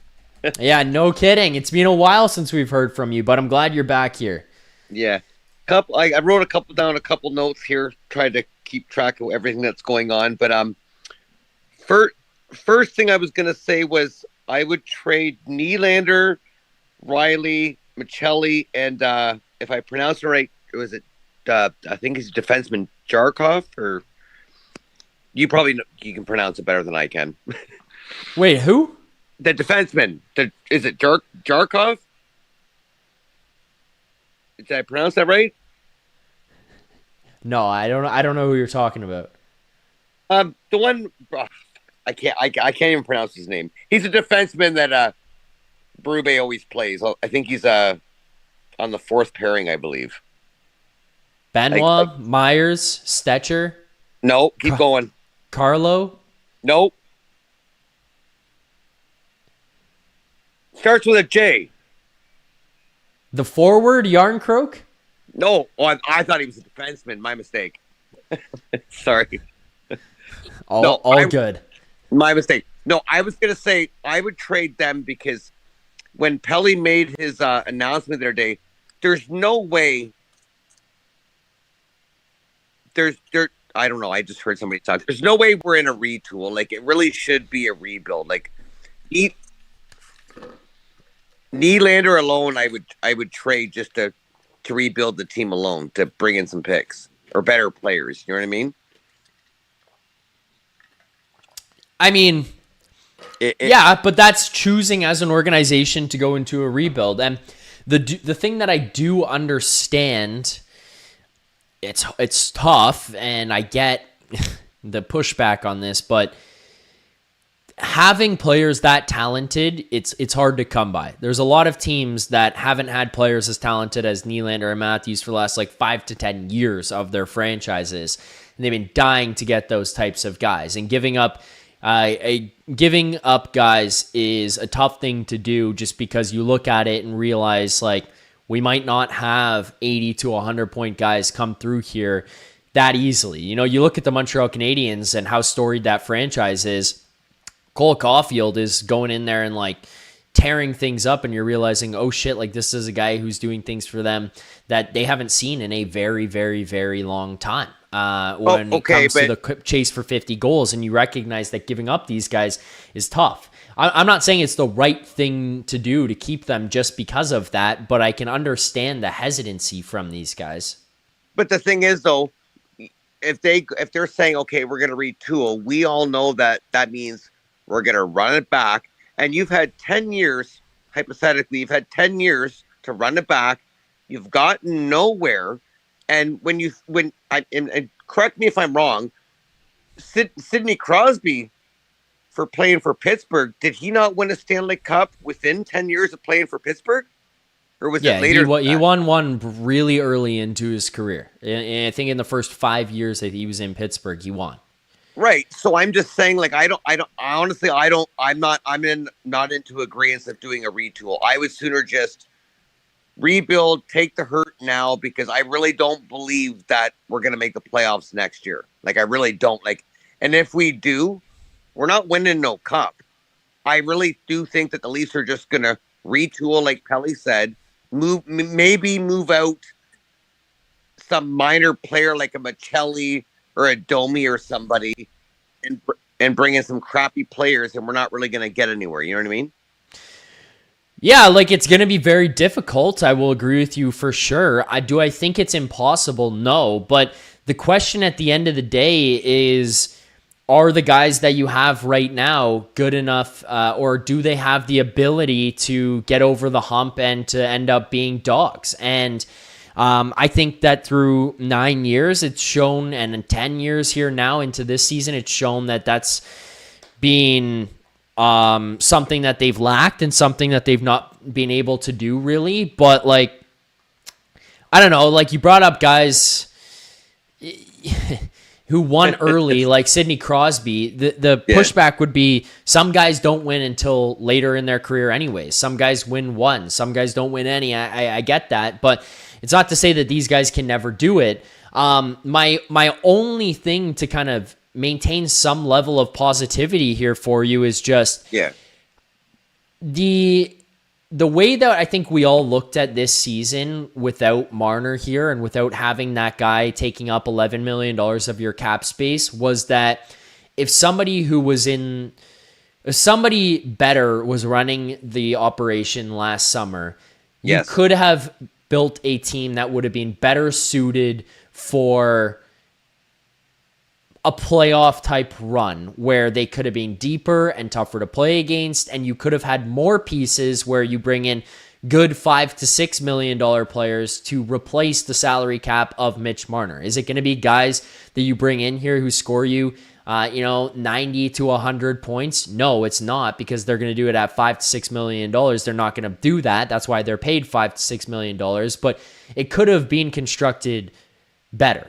And I think that there's an understanding, or there's a belief, I should say, amongst MLSE and the management group here that this was just a one-off. And Injuries played a factor. Making some of the wrong trades and signings were a factor here in all of this. The coach is a factor in all of this. And I think a lot of people, specifically in that room, from what I understand, believe that the group and believe that the team should be better than what they were this year, but there's a lot of things that need to change. And I think guys in there see that and believe it. And I think that they could get themselves back into a position of being a playoff team by next year by making some of the right moves and having a Cowan come into it in his second year, having a healthy Matthew Nyes, having Austin Matthews and William Nylander be healthy and ready to go from the beginning of the season. All that kind of stuff can help, especially if you bring in pieces to be around them. But again, the question you're going to come back to in the playoffs, as you do every single year, is what do Austin Matthews and William Nylander do? And if they just fall flat on their faces again, then you're not going to have any ability to push over the hump. But I mean, I do think that they can do enough around them to get them back into the playoffs. Do I think that they can win a Stanley Cup? It's all going to come down to Austin Matthews and William Nylander. That's the problem for me. But if people truly thought it was a one-off, then I would think you would keep Berube next year, which we all think they probably won't. No, but I think that they understand that Berube was a part of the problem. Like his deployment of guys, his usage of guys, his systems. I think everybody there, for the most part, understands that he's a part of the problem in all of this. He's one of the reasons that this is a one-off. He's one of the reasons that this thing went as bad as it did this year. But see, I disagree because I don't see him as the problem because he's part of the problem. Well, he might be part of the problem, but last year he was the solution. And then this year, they're saying he's part of the problem. No, last year he wasn't the solution. Last year, I think that he came in here much more as a motivator than he did in terms of systems and everything like that. You had guys around him who were smart, who were running your defensive systems, your penalty kill, your defensive side of the puck, those things to help out. Their underlying numbers weren't amazing last season, and they got a lot of really good goaltending and health out of their goaltenders that covered up a lot of the problems. Again, Berube is not the problem, but he is a part of the problem. He was not the solution last year at all, but He was the guy that I think a lot of us looked at and thought, hey, he's just going to try to simplify their game. He's just going to try to make them play a better brand for playoff hockey, and in regards to let's cut some of the cute shit out of our game because that gotten them in trouble in playoff series past. Let's play a little bit tougher. Let's play a little bit heavier. And I think that some of that got them in the right direction. But again, I think he goes too far in some of how he wants to play, and he just had smart enough people around him to fix some of that, where at the 5-on-5 play and the special teams play, they could help, and then goaltending covered up a lot. But the voice is also just being lost in the room here, Mark. He's a guy who's going to be your prototypical motivator. He's a guy who comes in and is rah, let's get fucking going. Let's get the boys going. Get on my page, run through my wall, that kind of stuff. That can wear out when everyone looks at him and goes, dude, the way you run the team, the way the minutes are allocated, it's idiotic. Don't forget here, hockey players are smart. They know what's going on in that room. They know they should be playing differently, or that the team that they have is better than what it is. Do I think that the team that is constructed here is a team that's competitive and a Stanley Cup team this season, and it all just got fucked up and now they're in a bad situation because of bad luck? No, that's not at all what I'm trying to say. But I think the guys in that room look around and see the names and the people that they have and go, we shouldn't be here. And they look at the coach and think, what you've done has been problematic. I think some of the moves that Treliving made obviously didn't help them. I think getting older and bringing or not bringing in somebody to be the new director of sports science and all that kind of stuff, those were all fuck-ups, which aren't on Craig Berube, but Berube did not do himself any favors. Again, look at something simple as this. Scott Laughton was playing 8 to 10 minutes under Craig Berube, and the only thing he was doing was playing penalty kill on your special teams.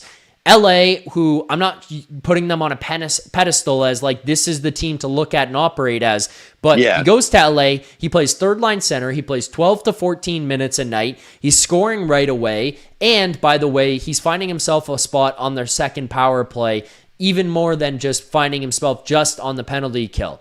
Why was he only playing 8 to 10 minutes here? Why was he not being given more opportunities? Why was he not being relied upon more? The other thing too, like Scott Laughton is a guy who can take a lot of the defensive load off of Austin Matthews. Play him in your D zone more. Start him on defensive zone draws. We know how good he was in the dot. We know how good he is at shutting people down. Why couldn't he have played those roles? Same went for Nick Waugh when he was here too. Just even trying to get off of the Scott Laughton page. Nick Waugh could have been doing that. Instead, Austin Matthews is playing against the toughest matchups. Austin Matthews is playing a lot of D-zone starts. Austin Matthews is having to carry the puck up the ice. I think a lot of guys there recognize that if somebody else is running the ship and making the decisions, things would be in a better spot. So I think that's another part of it. He was not the solution. He never was. He's not the whole problem, but he's a big part of it. Yeah, just one last thing. Just your thought. What do you think as Pronger is the head coach and Spencer as the GM? That's all I had written down after that. I don't think Pronger wants to be a head coach. I think he wants to be a GM. So I think that's where it'll stop right away. But again, bringing Pronger into this, I think is a good idea. I think he's a very smart hockey mind. Does he want to be here? I don't know. Spezza. It's a similar situation. It's a guy with not much experience, and you need a president of hockey ops to be here to help the guy. Does he have interest? Is he ready? Maybe not. I don't know, but sure, interview the guy. I have no problem with that. The question would be, is he data centric? I don't know. Too bad Sundin couldn't do it. Yeah, well, yeah, I know. Right. Somebody asked me that the other day, and he's in Sweden. He's not. Oh, we're at hockey, and somebody's like, "Oh, why wouldn't Sundin come in to be president of hockey ops?" I think he enjoys living in Sweden and being royalty. So I think that's part of the problem. But anything else you got for me here, Mark? No, that's good enough, Zach. Thank you very much. I don't know, when I was talking, I could hear other people talking, so I don't know. Sorry about that. If you're waiting in the background, make sure to hit that mute button. But thanks for the call, Mark. Appreciate it. Thank you, Doc. Take care, buddy. Thanks, Mark. You too. There you go. Mark from Oshawa on the line. We'll go to our next caller here in 1 second. Just a reminder to everybody, send in those super chats. Proceeds from the super chats go to Sick Kids Charity. As well, like the stream here tonight. We'll do more smelling salts at 100 likes. Let's go to our next caller, Cameron. Welcome to the show, Cameron. All right. Hello. What's up, Cameron? I feel yucky. That's how I'm going to describe what I just watched tonight. I know the last few callers have been focusing on management, blah, blah, blah. I just want to watch that game. I don't know what it was about it, but I was just like, man, this is kind of gross. And you said a couple episodes ago, talking about Woll and Stolarz, how important it is for guys to go into the offseason thinking, we sucked, but at least I have something to take home and kind of go through the summer with, instead of sitting and stewing in your own shit and feeling bad about how you played. I want them to lose, don't get me wrong, but I think the ethical tanking is what I want to say. Okay. Because getting 7 goals hung up on you just like that, that's tough. Yep. I'm not saying any fucking anything groundbreaking here, but yeah. And then I also, just to hop on your last point about you guys were discussing whether Berube was the problem or not. I have nothing but bad things to say, because like you said, the way he deployed guys, putting way too much of the defensive load on Matthews all year, just to me it didn't make sense. Is he capable? Yes. He's a big boy. Can he play 18 minutes a game? Yes. But why would you trade for a guy like Nick Waugh and Scott Laughton if you're going to run your former 69 goal scorer into the ground by giving him all the D-zone draws? Yeah, And then that's part of the frustration I have, where it was just a disconnect between the two, like of what they were going to do for these guys. Because I mean, and I'll hand the ball back to you here in a second, and I'll let you keep going. No. I don't want to disrupt you too much here, but like that's the thing too for me, where everyone wants to shit on Treliving for what he paid for the Scott Laughton deal. My one defense of Treliving in it, was it a really expensive deal? Yes, and I think that's one thing that kind of hurts. But my one defense of him is, I don't think he ever had in mind he was trading for a guy who was going to be the fourth line center. I think when he went out and he acquired Scott Laughton, the idea was that he played 3C and he could help you on a second power play and on your penalty kill and play 12 minutes a night. And the second he got here, Berube played him 8 minutes and strictly made him a fourth line center and gave him no power play and was only on your penalty kill. And it was like, I think, and it's not just me making an assumption here off of one specific incident, it's the way that a lot of this has gone, whether it was Nick Waugh, the usage of Matthews, or the comments that were made. I look at when Mark Savard was fired and Treliving says Lalonde's going to run the power play, and an hour later Craig Berube says no one's running the power play. It's like, you're on very different pages. And I think that if Craig Berube and Treliving were on the same page, and Treliving knew, I'm going out and trading for a fourth line center because that's what Craig wants, then I don't think he ever pays that much. I don't think he goes and gets Laughton. I think he finds somebody else. And like, that's where I just think a lot of this disconnect came in. And that's the one defense I'll give of Treliving on some of these trades. Like, I think some of them, he brought guys in thinking they were going to do one thing, and it's not that they weren't capable. Berube just refused to use them as that. Yeah, and from what I remember on that trade deadline, I'm pretty sure it was like, there was like rumors that Berube wanted Shen out of St. Louis. Mm-hmm. But Treliving wasn't willing to pay the price. Looking back at the price of that, I'm kind of glad we didn't go down that route. Right move. Right move. Yeah. Yep. And then I seen a post. It was the puck possession numbers and D zone time for the last two Maple Leafs teams. They were in the bottom of these statistics. Like, I'm trying to like reference this as well as I can. It was fucking horrible. Like 5-on-5 possession time and the amount of time they're spending in their D zone. Yeah. It was like 2014 Maple Leafs were also at the bottom there. And it's like, these are not the same rosters at all. Like, you know what I mean? Yeah. So it's like, who do you can't blame Treliving for that. Like, he didn't construct that bad of a roster. That's where I got to go. Like, I just don't think Berube's the guy here.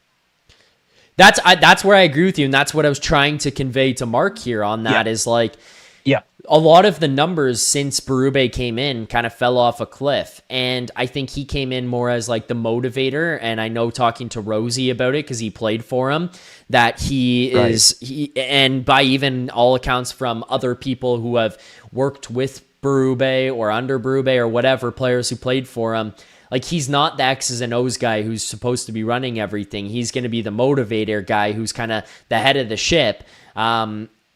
He did a poor job running this thing, on the ice, and the motivation factor has worn off. So now what? Yeah. Like, now what? Like, because, like, I'm assuming you played sports, right? Like, growing up, right? You played team sports. As soon as guys around the locker room are, like, kind of whispering about the coach, like, can you believe he said that shit? Like, if you're on a bad team, you're like, as soon as that shit happens, all respect is out the door. It's like the ship has sailed, right? Yep. So, and what was I going to say here? It was about Berube. The special teams. Mm-hmm. When Cardberry, I think that's his name, he was running the power play, right? And then he went and left for Washington to head coach there. Mm-hmm. I went back and looked. They were third, fourth, and then I think they were like in the top 10 for power play. He leaves for Washington, and since then, it's been like a problem. Playoffs especially. I don't understand how they cannot get someone in here to run the power play with the talent they have. Like, is it Matthews and Nylander? Can they just not score on the power play? Like, I'm kind of just venting here. So. No, I ask the same question every year, and people want to look at it just this season and say, well, it's because Marner is not here. Look at how they did things when he was here as well. It wasn't the best power play ever, and in the playoffs in particular, it would fall off a cliff. Like, they could not score on the power play in the playoffs, and it comes down to those guys because they're playing a minute 45, a minute 50, 2 minutes of your power play every single time, and they just can't get it done. I always wondered, and this might be too simplistic, but I always wondered if there was just an issue with these guys where there was so much talent on the ice that they were always looking for the perfect play, and they were kind of shooting themselves in the foot on that one, and they were always looking to defer. But yeah, dude, I wish I had an answer for that, Cameron. I do, because the way that the power play runs is just mind-boggling given who they have out there. Yeah, I also agree. It's like I played basketball, so I'll kind of bring it there. When you got so many guys that are that need the ball in their hands to score, and that's the only way they're effective. There's only one basketball. There's only one puck. Yeah. Right. When you got so many guys that aren't as strong off the puck, right? But that's not even the case with these guys. Like, you kind of watch the power play in those years, and it's like Marner's not going to shoot it most of the time. And even Nylander has a tendency to overhandle the puck sometimes in forced plays. So anyways, the power play, frustrating. Coaching, frustrating. I'll also throw one more thing in there on the power play. Sorry, before you go to your next point, I just want to put my final thought on it. They've never had a guy to really run the power play and who can be a threat from up there. And I think that's one of the big problems here as well, because as great as Nylander, Matthews, and Marner are, and Tavares in their primes, of talent and creativity and everything, just having a guy up top who's basically like a black hole offensively for you on the power play, it was a nightmare. And I think that's part of the problem that they've had. Yeah, I called in a month ago and we talked about this. Rielly not having a point shot is just catastrophic. Just fucking destroys it. You watch him shoot and it's like he's got a wooden stick or something. I just don't understand. You're playing on a team with Matthews. Can you not after practice be like, hey man, how do you shoot the puck? What am I doing wrong? Let me see that stick you're using. Let me get a hold of that thing. Yeah. So I haven't called in since the Pelly presser. I don't know how vocal you're allowed to get, but I'm gonna voice something. Go for it. I feel like everyone listening right now and everyone that's ever been a Leafs fan, that felt like a slap in the face. That felt like that was corporate slop 101. Not really answering anything with it was fucking horrible. And then the data analytics driven and fucking AI, and I'm like, man, wasn't Dubas that guy? Wasn't he the young, I'm kind of handsome and I'm gonna be the young fucking whatever, I'm analytically driven and I'm gonna trade for Dennis Malgin, and you fired him. We're gonna go back to that. Also, I don't know why I threw in that he was handsome there. I just want to. Yeah, that was. You just had to toss that in. So can we erase that from the internet real quick? Yeah, let's everyone erase that from your memories. Cameron never said that Dubas was handsome. He never said that. Okay, let's try to move past that. But so you just slip that in. Oh God, yeah. So. I when I called in last too, I have no faith in this guy running it. No one else does. Every other caller has said the same thing. I fucking hate him in his colorful glasses. He might be a good person, but as whatever his fucking role is here, fly a kite. Go fly a fucking kite very far away from Toronto. I don't care how successful he was with golf and doing this with the Argonauts and whatnot. I want we don't need someone that's just passionate about this team and wants to see them win and wants to see them do well. We need someone that's also a hockey mind.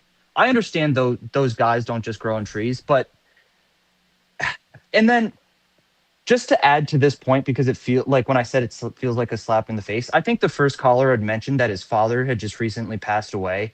Leafs fan, never got to see a cup. So my mother passed away, and the Leafs logo is on her headstone, and I just can't help but feel that Keith Pelly does not give a fuck, and I like it just feels a little more personal, you know what I mean? Because it's like I know so many people in my life that have cared so much, and I know it's hockey and it's like not that serious, but like for some people, man, like, you know, they get home after work and it's like, fuck, at least I get to look forward to watching the Leafs game. And you got to fucking pay $1 million to fucking have 30 different subscriptions. And then if you want to look at the ice while you're in the arena, it's like another $10 on your ticket. And then, yeah, anyways, man, like it all comes back down to like, they need to hire a president, and Keith Pelly needs to be hands off. If he wants to run business, run business. But like, and I'll come to this. OHL, London Knights, the GM and the coach, they're brothers, Dale and Mark. Mark was here already, correct? Yes, I believe so. Yeah. And he left when they hired Dubas, I believe. I kind of like, I'm being very vague because I don't really remember. Yes, that's correct. Yeah. Yeah. Why can't we do, like, I mean, not saying that this is going to happen. You mentioned Berube, Treliving, not on the same page. Not talking, not communicating. They don't know what the other one wants. Maybe get a fucking, these two brothers that are running a successful OHL team, give them a bag and be like, dude, like come in and, or one of them come back and then bring your brother and like, see if we can do this. I understand that's like pretty far-fetched, but like fucking bring someone in that's like on the same page with the GM that they hire, because like this, like, and then Shanahan and Dubas not being on the same page, it's just frustrating. I'm sorry, I'm ranting right now, but it's frustrating. It's all good. Yeah. Yeah. Yeah. No, I understand. And I agree with you 100% on the point about Pelly being president of MLSE. Okay, no problem. Get your hands the fuck out of the pot here. Get your hands out of what's happening. I don't know what his involvement is in the Raptors. I don't know what his involvement is in TFC, the Argos. I have no clue. I don't. So I can't speak to that. But from the hockey side of things, it seems like he's far too involved in the day-to-day and everything that's going on. And to your point, and to the point of many people in the chat and the callers and everybody, he doesn't know about hockey. He just doesn't. He's made that very clear that he doesn't know about hockey and he doesn't understand how this works. Get your hands out. You can be here and run the business side and do all that stuff. If that's what you want to do, no problem. But somebody needs to be here to be a buffer between MLSE and the GM of the team. Because Pelly and the board and Rogers, they need to get the hell away from what happens on the ice. Because the best hockey decision might not be the sexiest business decision, but it doesn't matter. Because if you want to win and you want to be successful and you want your organization to be set up properly, then those are the things that you're going to have to do. And those are the sacrifices that you're going to have to make. Get the business side of things the hell away from the hockey side of things. Obviously, there are things that you just can't overlook and you can't completely separate them. But for the most part here, and the decisions on how things go day to day, they need to be separated. And with the current structure where it was Pelly, Treliving next to each other, it's not good. And that needs to change going forward. Yeah, because maybe one or the other would have worked out. Both of them together, not it, right? So, I'm going to bring up something here just because, like, instead of just shitting on the team, I was, like, looking at the way the roster's built right now. There's one thing we have, and that's, like hard to say after tonight, but, like, goaltending, right? Wall, Stolars, Hildeby. Like, if you want to get creative and you want to compete, one of them's got to go. And I think like trading Wall, it breaks my heart, but like maybe you send him to Utah and like work out a deal there. I know they had interest in Carlo as well. So maybe you fucking package them too. And like maybe you can get Dursey or Marino or something. Cause like I don't know. You know what I mean? Like that's you have to make a hockey trade. If you're gonna win and you're gonna be creative, it has to be a hockey trade. It can't be trading picks and prospects and stuff anymore to get this thing back on track, because you need to understand the 5 to 10 year plan that could be laid out here and what could ultimately happen if things go wrong. You're 100% right. What happens if next season doesn't work out and Austin Matthews comes to you at the end of the year and says, or during the year, and says, I'm not going to be a part of this. It's not getting better. I don't want to be here. And you're going to end up having to trade him. Well, if you have to trade Nylander and Matthews, regardless of what people think about them and their ability to win, everyone's entitled to their opinions. I understand that, and I have my own questions as well. But regardless, you trade those guys, you're in a very different position as an organization. And if you go out this summer and you're trading your second and third and fourth round picks to bring in players and it doesn't work, you are fucking yourself now, not just for the next 2 to 3 years, but you're fucking yourself for the next 5, 7, 10 years here, where it's going to take exponentially longer to get this thing back on track. Because Cameron, those guys who are drafted in your second, third, fourth rounds, and I use those picks specifically because, by the way, you don't have first round picks for like this year and next year, technically. We don't have a second round right now. Right. Either. So you get rid of those first. Yeah, fair point. But you get rid of those picks, the seconds, thirds, and fourths. Like those are the kinds of guys that you're hoping to join your team in the next 3 to 5 years. They're the kinds of guys you're hoping that you hit on and can make an impact for you in the near future. And if you trade them, you got nothing. Like you have nothing. And to the point about the goaltending in that trade, that's the thing that I didn't understand why they didn't explore it at the deadline this year. You had Hildeby show that he can play NHL games this season. You signed him to the extension. You signed Aktiemoff to the extension. You know that at some point here, he's going to have to break through and play in the NHL. There are desperate teams out west. Like the West is a pathetic conference right now. I'm sorry. Outside of your big three in Minnesota, Dallas, and Colorado, they got nothing. We just played an LA Kings team that was an absolute track meet with Darcy Kemper, who couldn't stop a beach ball, and them winning this game in a game that was really uncomfortable for them. They're now sitting in a position where they're like staring at a playoff spot. That's how bad the West is. You're telling me you couldn't have found a team who would have gotten desperate and traded for one of your goalies? You're telling me that there wasn't a team out there who would have been like too horny to move off of prospects that they have or young pieces that they have to get one of your goalies? Like, there are teams out there who were going to be willing to do something, because you're fortunate here in Toronto to have two. A lot of teams don't even have one. You've got two. So there's going to be a team out there this summer that I would think who's going to be looking at it being like, we need to make a change.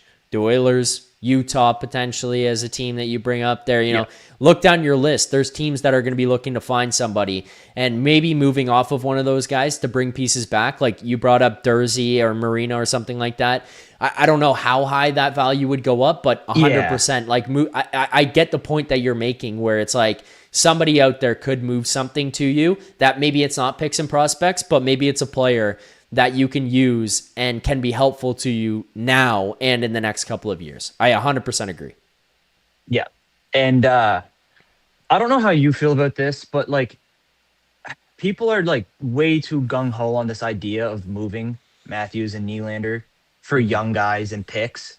We got to realize that like draft picks are kind of gambles, right? Like just because we have just because we have draft picks doesn't mean like you're going to trade a Matthews away to try and draft another guy of his caliber. You know what I mean? You kind of see what I'm saying here. So it's like, I feel like we have to kind of try to build and win with what we have here.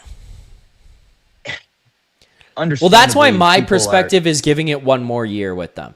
Like everyone's horny to trade them right now. Unless somebody calls you this summer and says, we're going to give you top end defenseman for one of the guys that you have, which I don't think is likely, because you're looking at your Quinn Hughes, Cale Makar, Mo Seider, Rasmus Dahlin, those kinds of players that Werenski, and I don't think any of those teams are going to give up any of those guys. But unless you're getting like that stud defenseman back to change things, then I don't know. Like, I think you have to look at it and say, no, we'll keep them and we're going to try to build around them one more, because otherwise, Cameron, it is going to be a two-part thing where, one, you're recognizing, okay, it's time for a rebuild. That's why you're going to trade them. You do have to hit on them. You're right on that point, which is a scary thought considering that we haven't really hit on much here in our draft picks outside of Matthews, Nylander, and Marner.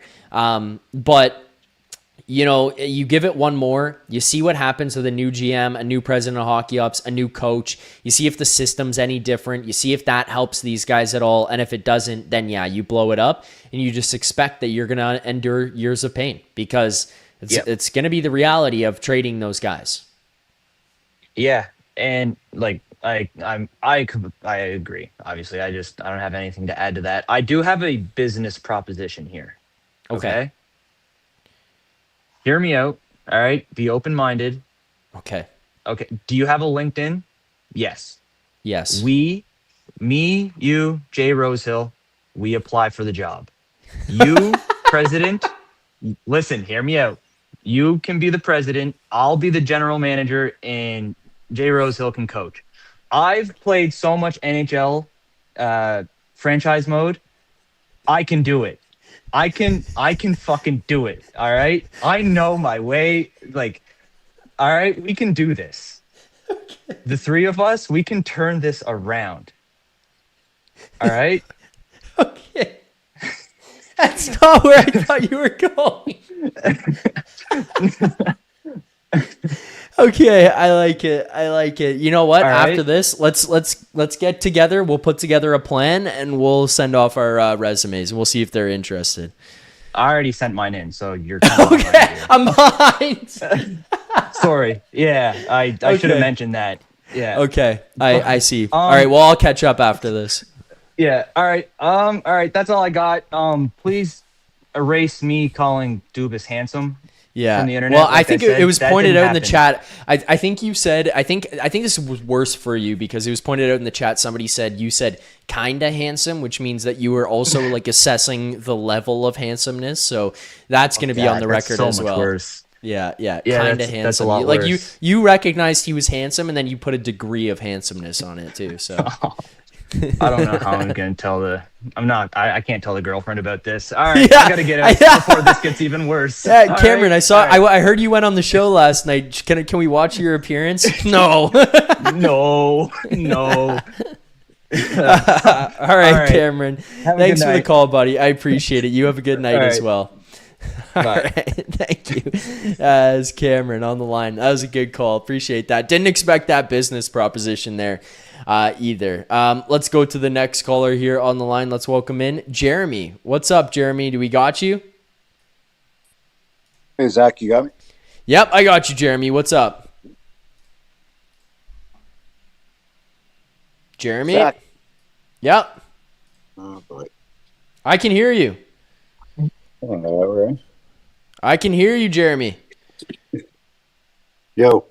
Yo. Your microphone is unmuted.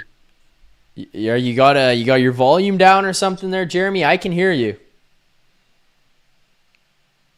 All right, well, we'll see if we can get Jeremy back on. In the meantime, let's go to our next caller here. Let's welcome in Chris. What's up, Chris? Do we got you? Is your audio working? Hey, Zach.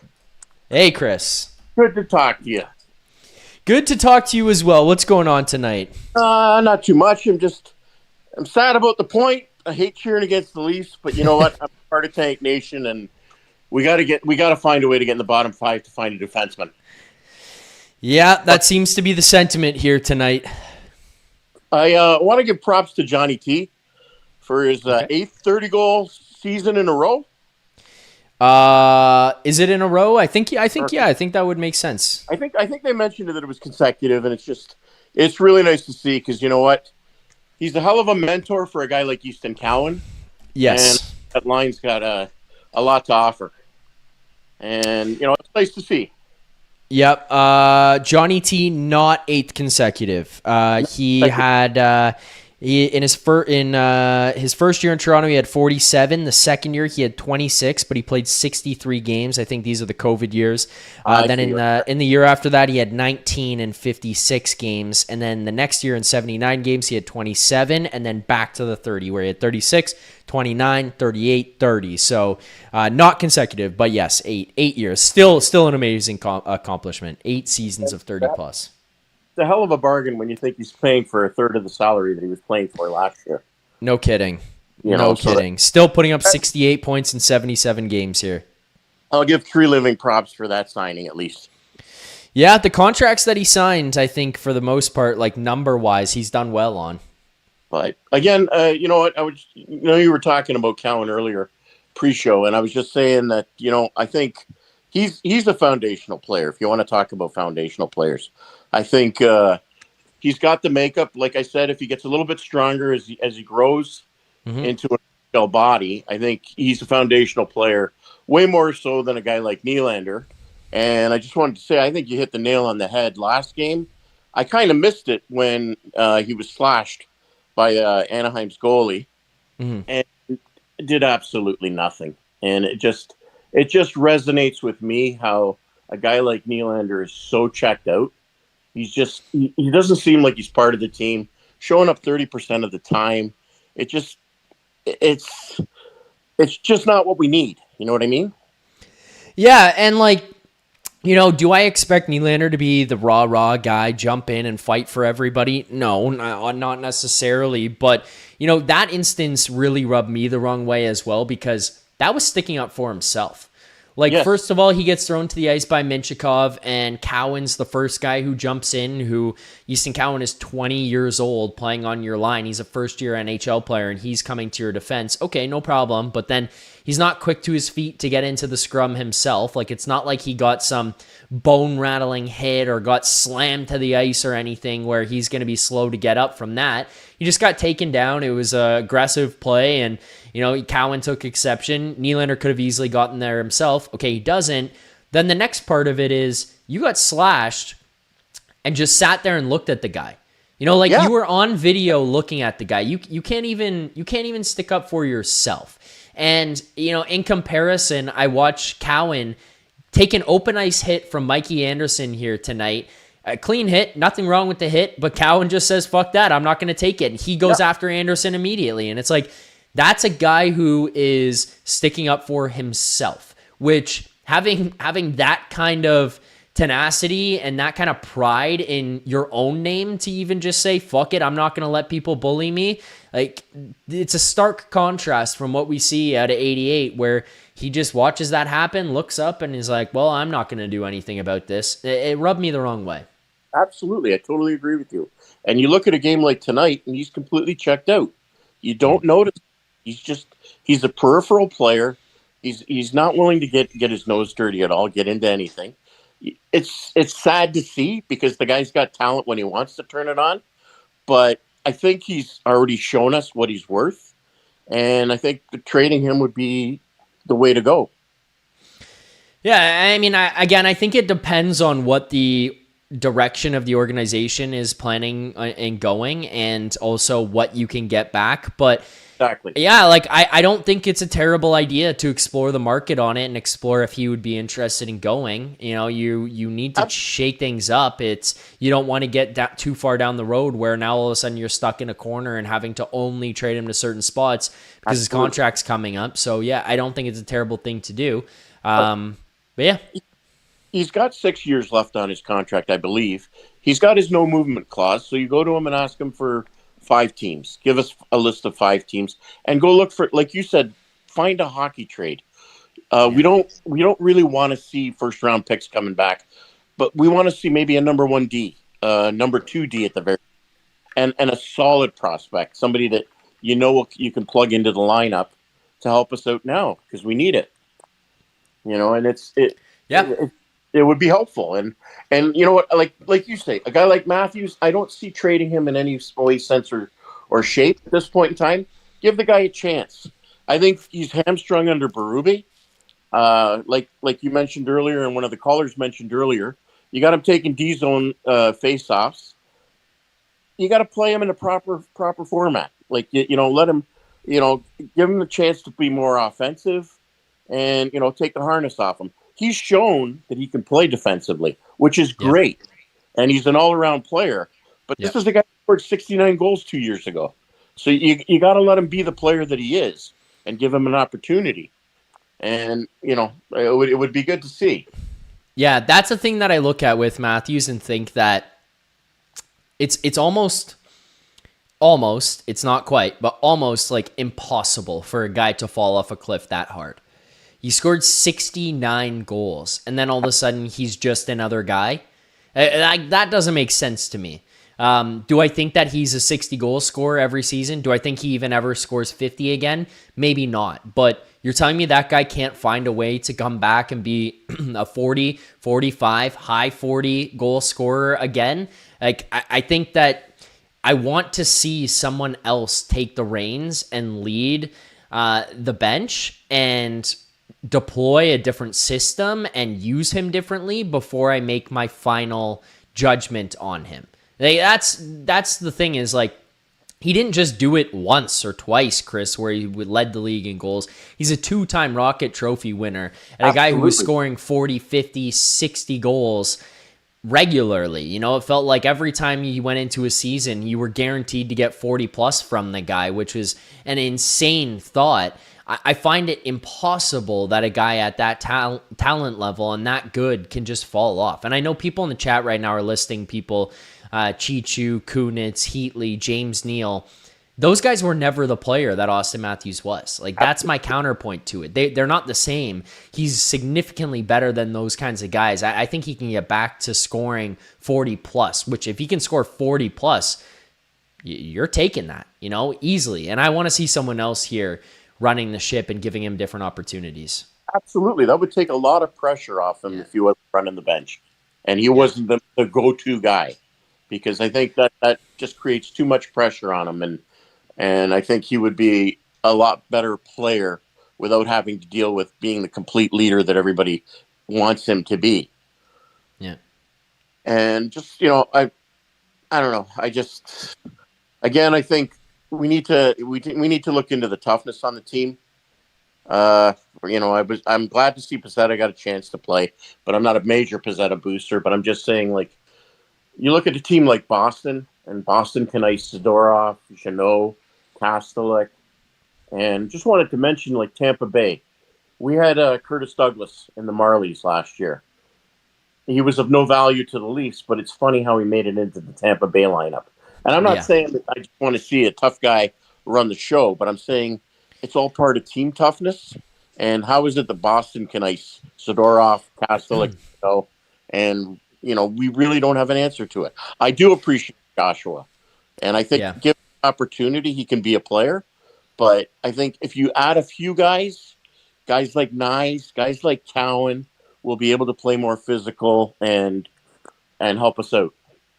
Yeah, I think the pushback I'll give you on the toughness, where I agree with you in one sense and disagree with you in another, is you need to find guys who are tough, but they can also play hockey. Like, you need to find guys like what Florida did when they brought in Gadjevich and AJ Greer.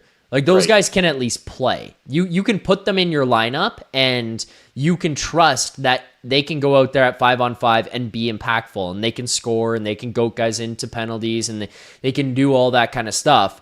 What Brad Treliving seemed to do was more so look at it and try to bring in, like, in a way, oafs a little bit. And that's why I like Dakota Joshua, because I think he can play. And I think he's a guy who can be a bigger, heavier guy, but he can play hockey.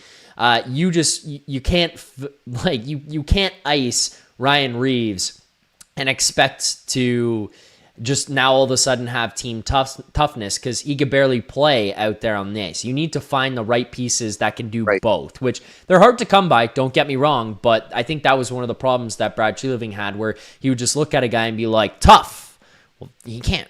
Well, what does the guy do outside of that? Can he play? No, you gotta find that's the problem. Yeah. You gotta find guys to play. Like, for example, Logan Stanley, Jamie Alexiak on defense. Guys that can fit in, play a regular shift, but can also take care of themselves. and play as well. I agree. I liked Ryan Reeves, but at 38 years old, he was towards the end and really couldn't do it. I like the idea of bringing in Ryan Reeves at the time because we knew that there was some type of issues happening in the locker room. Right. Like we knew that there was it was cliquey. We knew that it wasn't a team. It was a club, and it was guys who like to go and hang out with their specific groups, and not everybody was together. And I like the idea of bringing in Ryan Reeves to fix that. But yeah, like the on ice product of it was just not ever there. Right. You know what was really cool was when White Cloud knocked out Nyes and gave him a concussion. It was nice to see that Nyes went to Reeves, and Reeves coached him as to how to handle himself. And he did a good job, and I'm just hoping that Nyes can reestablish himself as the power forward that I know that he is, and he'd be huge for us. You know, he may be Wilson from the Capitals, but I think he could be something along those lines. Excuse me. Yeah. 100%. That's why I have a problem with the idea of trading Nyes for picks and prospects. Like, if you were going to make a hockey trade for Matthew Nyes that was going to bring back, I bring the name up again and again, but a guy like Robert Thomas, that's a different proposition. I can at least listen and be interested in that. But the idea of just trading him for picks and prospects and young guys, excuse me, sorry, it's an insane concept to me because you're going to go and trade for those picks and prospects and hope that, in a sense, they're going to have something that Matthew Nyes has because he brings an intangible to the table while also being a guy who can score goals and put up points. You know, we're talking about Matthew Nyes having a down season this year, and it's a career high. You know, it is a down year for him just based on his impact every night, but he's got 64 points. Last year, he had 58. The year before that, he had 35. He has 60. Well, he actually has more now because of tonight, and this is not updated completely. But he's a guy who's producing offensively, and he can go out there and fight and do all that kind of stuff. Like, he's projecting to continue to grow to be like a point-a-game player, which is insane. And then you're going to go trade the guy for picks and prospects. You're going to be looking for the next Matthew Nyes. He's kind of a unicorn in that sense. Absolutely. And the guy's playing injured. Yeah. And he's killing it this year. And you know what? You just can't give up on that. Yeah. And, you know, like I'm 58 years old. I've been a diehard Leaf fan for all my life. I'm still waiting for the cup. But I've got my son with me, and my son is 13. And I've been trying to tell him not to be a Leaf fan, but he's as stubborn as I am, so he is cheering for the Leafs. And he just wanted to say hello. Zach, I want to tell you, you're doing a hell of a job, and I really appreciate the show. I'm just going to pass off. My son could just have a word. Yeah, let's hear it. What's your son's name? Christian, what's up, buddy? Hey, Zach. Actually, I wanted to talk about the trade deadline a little bit and how Treliving was moving on about all these trades. Okay, let's do it. Let's hear it. So I just wanted to bring up how we made no attempt whatsoever to get any type of power forward or even enforcer. All he wanted to look for was picks, and that's really disappointing considering what a shitty year the Leafs have had. Like, we're missing a power forward. We have Nyes, and he's a power forward. He's just not showing it a lot this year. But there was no attempt whatsoever to get somebody like him. I know that would be a little harder, but that's his job. He just didn't make any attempt to do it. I will agree with you on trying to find that guy in the summer. I think that would have been more the time to do it. The trade deadline, I think, was this is the year, like, let's get rid of guys for picks and prospects because we got to reset. But in the summer, I can understand that. And I think he kind of thought he was doing that when he got Nick Waugh and Dakota Joshua, but wasn't good enough. It wasn't good enough. So I understand what you're saying 100%. And I think that when we talk about team toughness and like what your dad just said about the team getting tougher and that kind of stuff, I think that's what he needed to do in the summer and find those types of players like what you just said with the power forward and be guys who could actually play hockey as well. And he failed to do that. And that, to me, is where I'll agree with you. I disagree on the trade deadline part. I think that's the wrong time to do it for how this season went. But in the summer, I think you're bang on. That's when he should have tried to go and find those guys and be like real power forwards because what the team needed was to add more skill and everything like that and physicality. And he just added one and not the other in a lot of instances. He brought in Michelli, skill, no power to him. He brings in Dakota Joshua, who's your power forward. And for a long time, he didn't show toughness. He's kind of growing into it here now, but he's not a top 6 guy, and that's where you were missing it. Yeah, you know what? Even in like our top 6, which is where Nyes usually plays, even going back to guys like Nylander and Matthews, maybe exempt from Matthews, Nylander shows up like 30% of the time, like my dad said. And even when he does show up, he brings absolutely nothing in terms of heart or passion. You know, he'll get his goals, he'll get the assists. Big deal. No one gives a shit. When somebody is going and he's going to stick you in the face, you have an option there. You can go and you can challenge the guy, or you can be a pussy just like Nylander always has been. And even somebody like Matthews has sticking up for himself in the past, which is great to see from a captain. But even him, to a certain extent, he doesn't play like that. You are 100% correct. I can't disagree with anything that you just said. Yeah, that's a one problem that I have when looking at keeping these guys here, Christian, is we keep talking about team toughness, all that kind of stuff. It does start at the top. No matter what you have out of Cowan and Nyes and other people to surround them, if Matthews and Nylander aren't going to be guys who are going to stick up for their teammates and stick up for themselves, it's going to be a problem for the organization. Yeah, for sure. And even Domi, he was playing on our first line for a lot of the year, some of it. And even when he fought Gudis against the rematch against Anaheim, he actually showed something. You know, he was throwing a lot of good uppercuts, some good upper hand rights. But even throughout the year, he doesn't show that. When he did it against Gudis, it seemed performative. It seemed like he had to do it. The rest of the year, he has never done that. He never does that, honestly. He maybe fights like 5 times a year, which for somebody who's supposed to be more of a power forward, not really, that's just not good enough. And to play him first line with Matthews right after you got rid of somebody like Marner, who's always been Matthews' winger, it makes sense why Matthews has kind of been playing a little worse this year, because he doesn't have anybody on his wing to, help him. Yeah, the Domi thing in terms of like playing on his wing, and everyone wants to look at Matthews and say how bad he was this year and stuff.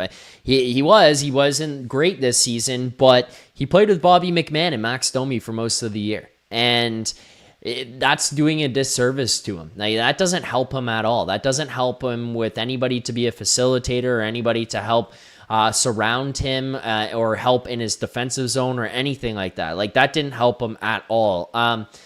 Domi, in terms of the toughness, I'll push back on you a little bit. I think he has kind of shown to be a bit of a tougher guy here in this lineup, but again, the problem is he's not a top 6 guy. He shouldn't be playing there.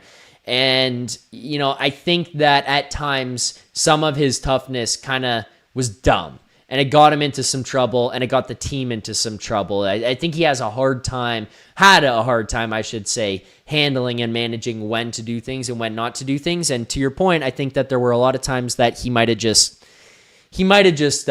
missed out on the opportunity to step up and do something. Yeah, for sure. Even in this game, when I can't think of the guy's name from the Kings, but the guy was going after Domi. Malott. And Domi didn't even drop his glove. Actually, he did once, but the guy kept going after him again and again, and Domi just didn't do anything. Like that one fight Domi had with him at the beginning, it wasn't good. The guy didn't land any hits. It was extremely quick. Yeah, it wasn't even a fight, really. Mikey Anderson didn't even drop his gloves. Yeah, it just wasn't good. And even to go back a little bit to the bottom 6, which is where Domi should be playing, I have no idea why he's been playing in the top 6. That's just a horrible move by Berube, but to be fair, he makes a lot of those. like even setting the lineup in the bottom six, like what is Yarncroc or Lorentz doing? Like they bring absolutely nothing to the game. Lorentz had a pretty good game this time, which he never really has. Even Yarncroc, he's old. Honestly, the best thing we could do is waive him. They just don't play well, and I think we should move up some guys from the Marlies who play a little bit more like Pizzetta. That would be nice to have, but maybe with more skill. But we just haven't done that. Yeah. I mean, I think we need in the summer. We need to go find some skilled pieces to play into the top six here. For sure. And I also think like a guy like Pizzetta, I don't think he's like an NHL player every night, but yeah. I know, again, it goes back to the coach for me more than anything, and bringing in a guy here who can recognize the best way to build out the roster and to ice guys every night. And I think that a lot of the guys on this team, I think they were done a disservice. I think that some of them were put in bad positions. You know, you brought up Lorentz.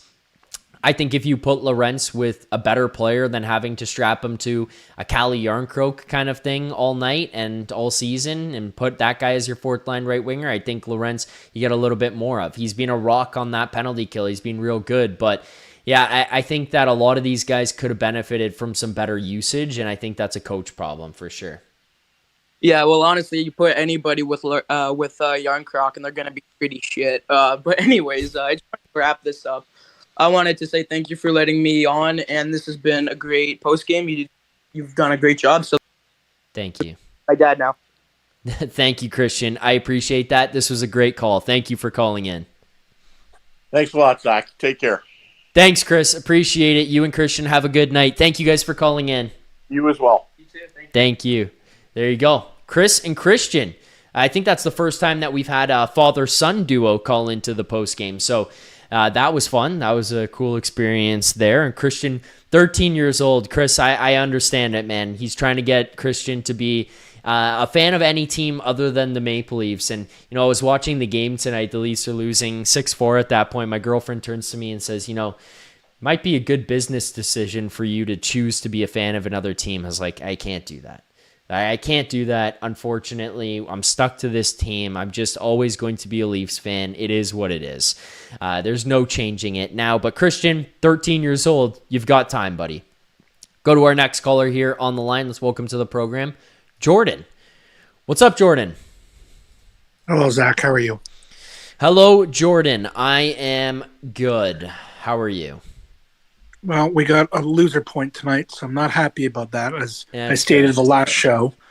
But I'll tell you, I think what we need to do with this team is a full cleanse. And I'm talking get rid of them all. I just think that's the way to do it. I know they're not going to, but Nylander, Matthews, those guys, like I said a couple weeks ago, they're just losers, man. They're not going to win. And then we got Berube trying to win. I don't even know why Nyes is even playing. We need to get that top 5 pick. And we're 2 points out of it now. And it's just like, I think that could be a big difference for the organization, whether we get it or don't. So obviously Berube didn't get that message. And, I don't know. I mean, you can't really tell him to lose, but you could have fired him. Like, fire his ass. And then, the new assistant comes in and it's like, hey, we're not playing Nyes. We're not doing this. But the problem is they're being run by Pelly, and he has no clue what he's doing, as we stated last show. So, yeah. I mean, that was the thing we talked about earlier. I think it was Teemo. He said it was like the new GM should come in. That's why he wanted a interim GM. And my thing is just, it's not up to the GM. It's going to be up to Berube, because even in this game here tonight, you see late in the game, William Nylander's double shifting and taking Pizzetta's spot on the fourth line, and he's out there playing. There's just no need for that. I'm looking at this saying roll the lines, let Pizzetta play, let everyone go out. Sure, the power play, you put the proper guys out there, no issue with that. But outside of that, there's no need to be double shifting these guys. There's no need to be desperately trying to score tying goals and stuff. Just roll your lines. Roll your lines all night and let it play out as it plays out. You lose, you lose. Give the Marlies a chance. Let guys get opportunities. Don't need to be double shifting, guys. Yeah, and then the other thing, like, I thought about this the other day, is if they do decide to hire a president of hockey, which we still don't really know what they're going to do. But if they do, then that person should hire the GM, and then the GM decides who the coach is. But like, I'm worried that like Pelly's going to be involved, maybe, or they just hire the GM and the coach together. Like, I'm kind of worried about how that's going to be going. And the other thing is, I kind of want this to be done sooner than later. And I get they got to go through the process, but get the new person in. Like, you know who the candidates are, interview them, get this rolling, because the quicker we start with the new person, the better. You know. Yeah, I mean, I understand. I kind of agree. But like, you're right in that the quicker we get this going, the better. But I would rather have a proper process in place, interview the proper candidates, and make sure you pick the right person, because I think that they rushed into the last decision with the GM and rushed into the last decision with the coach, and they probably left better options on the table, and look where that's landed them. So I'd rather make sure that they take their time and they do hire the right person, while also I do understand the sooner they're here, the better. But I'd rather them make sure that they go out and actually take their time to hire the right person to be in place. Yeah, and they obviously have to decide also what kind of person do they want. They want a data person. I would love, and they're not going to do this, but go to Tampa's GM and go, hey, what do you want to come over here? Because, you know, like, there's a winner right there, which obviously won't happen, but yeah. Right. But that's what they really need. You know, and you read the names and this person, that person. Do you go to Pridham? He's all data driven, and, you know, like, I want someone that has experience winning, preferably someone that's got a Stanley Cup ring and knows how to do it, comes in and goes, this is how we're doing it. Now, obviously, Berube won a cup with St. Louis, but that was kind of a magical season. Bennington stood on his head, so that was probably a one-off. Yeah, I would say for the coach, I actually wouldn't hire somebody that's won a cup. And the reason I say that is because of statistics. So then Peter DeBoer is probably our man, right? Because he's never won. Or a first-time NHL coach or somebody. See, I don't think a first-time coach is a good idea with that group. I think we need a hard-nosed. But what does it matter? But you have a hard-nosed guy right now. You have a hard-nosed guy. So right, but I would argue the team was not built very well. Like, you know, I understand, but team. You need somebody who's a good coach. You don't. I don't care anymore if they're a hard-nosed guy or not. You need somebody who's a good coach. That's all I care about.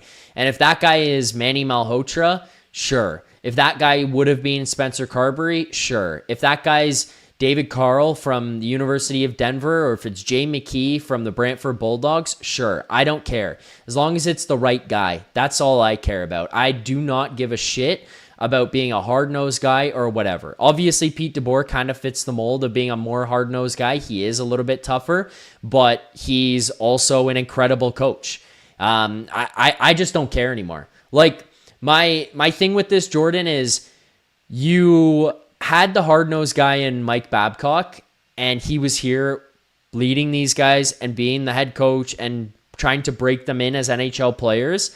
That was a good time to have a hard-nosed coach to be the guy to lead it and break the mold. The unfortunate problem is that Mike Babcock was far too much the other way, where he's just a complete and utter dickhead. We know all the stories about Mike Babcock and how players feel about him. He's an asshole. Yeah, like, that's the problem that they ran into with Mike Babcock. Hard-nosed, great. Incredible coach, great. Checks those boxes.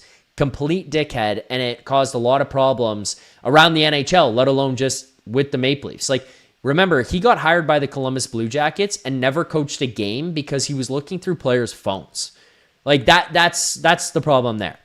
Then they went to Sheldon Keefe after that, and they got way too far the other way, where it was like the wrong timing of it.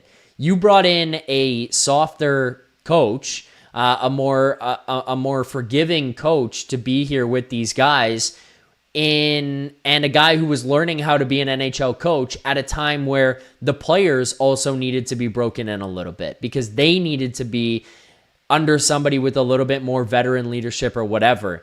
You then now went to Craig Berube because you were trying to right the wrongs of the past, where you spent so long with these guys being pampered that you thought, let's bring in someone hard-nosed to lead the charge now. And it was like, okay, now what is that doing? Because these guys, he wasn't a very good coach, X's and O's wise, and the motivation factor wore off because they all looked at him and know that he's not a very good coach.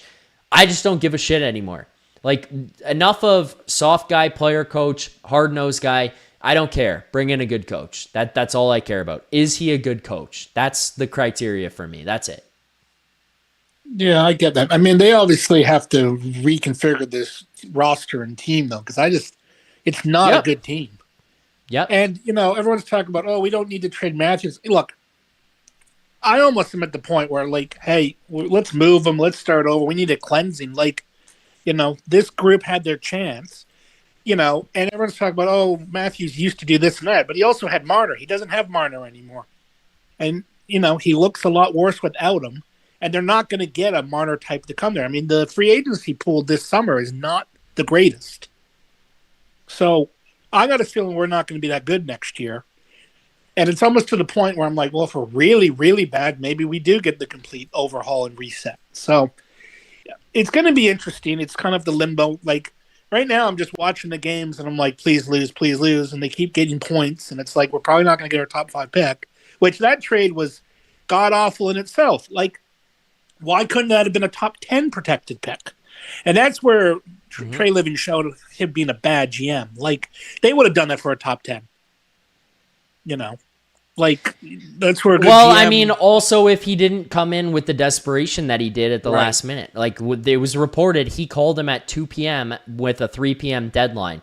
Boston knew right then and there that they had him over a barrel and they could get whatever they wanted because he was desperate.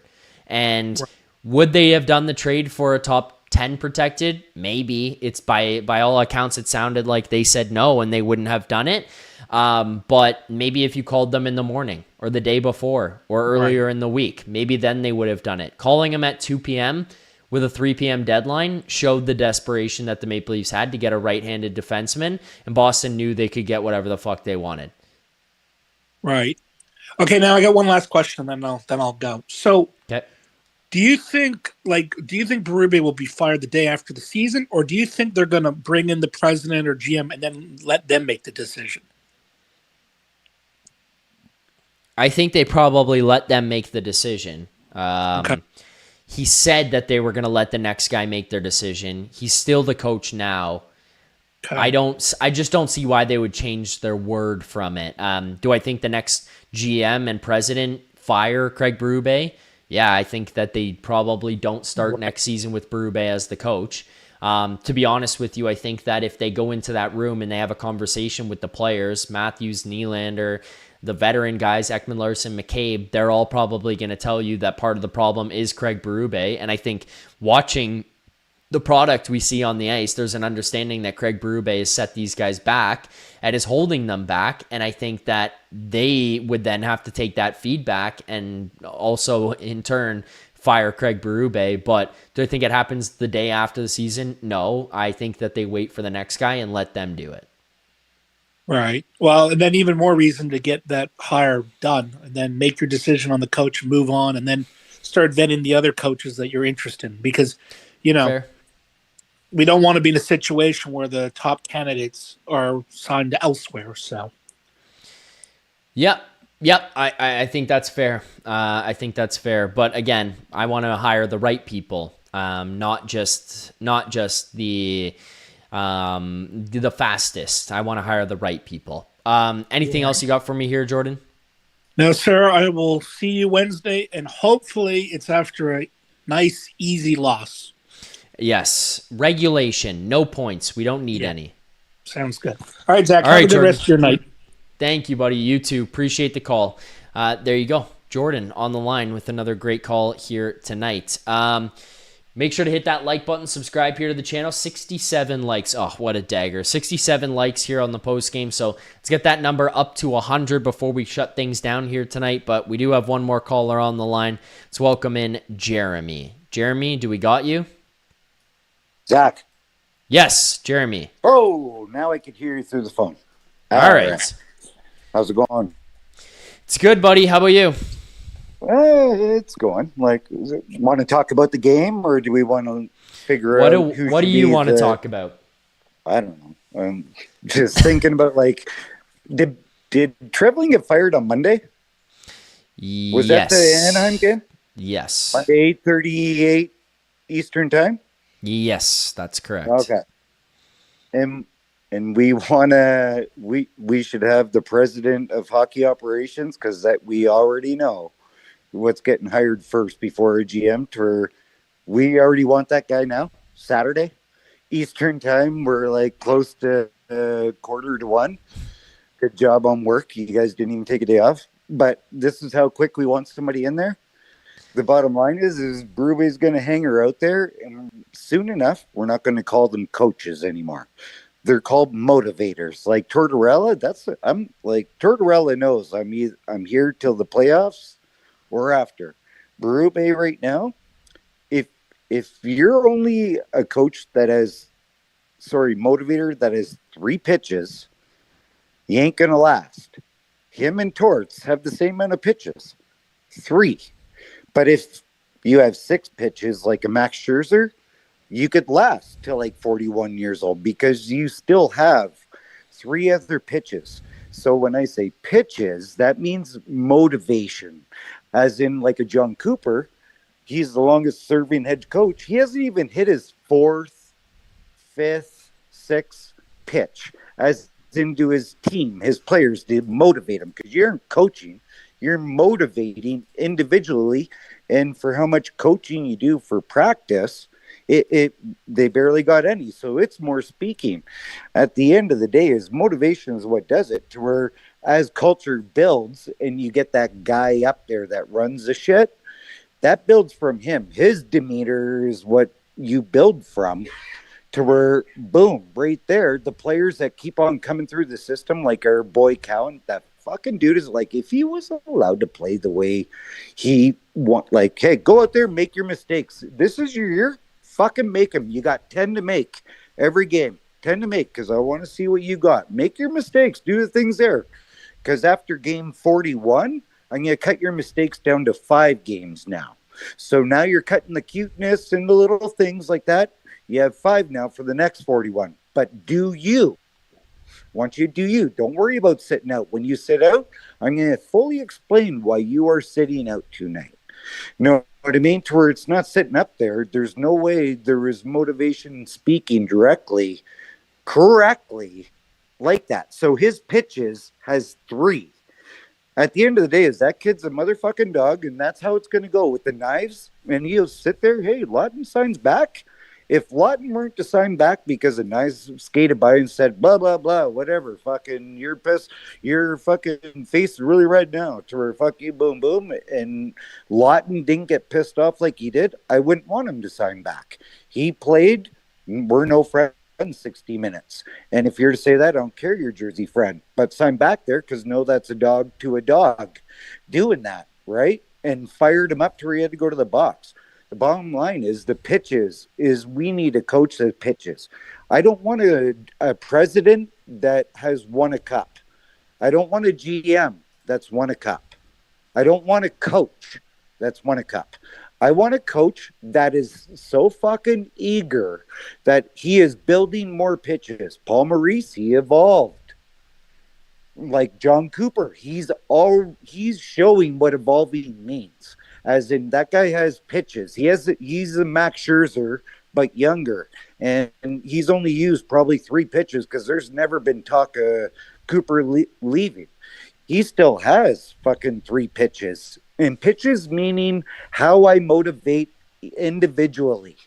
Coaching is when we're on the ice for a fucking hour. And if you can't take getting yelled at, if you can't do a breakout pass, if you can't do circles, then fucking, you know what? You look lazy tonight, you're sitting. That's my job. The guy up there has to be ingredients to give him the dogs that when we evaluate her, yeah, that guy right there, he takes days off. So when he does get not dressed that night, it's not a mopey. He understands. Yeah, I assume my jersey wasn't going to be hanging today. Fuck around. To where you have dogs hungry for everybody's job. And at the end of the day is like a DeBoer, he is not old enough and not young enough. He's like, he has, I think, 6 pitches.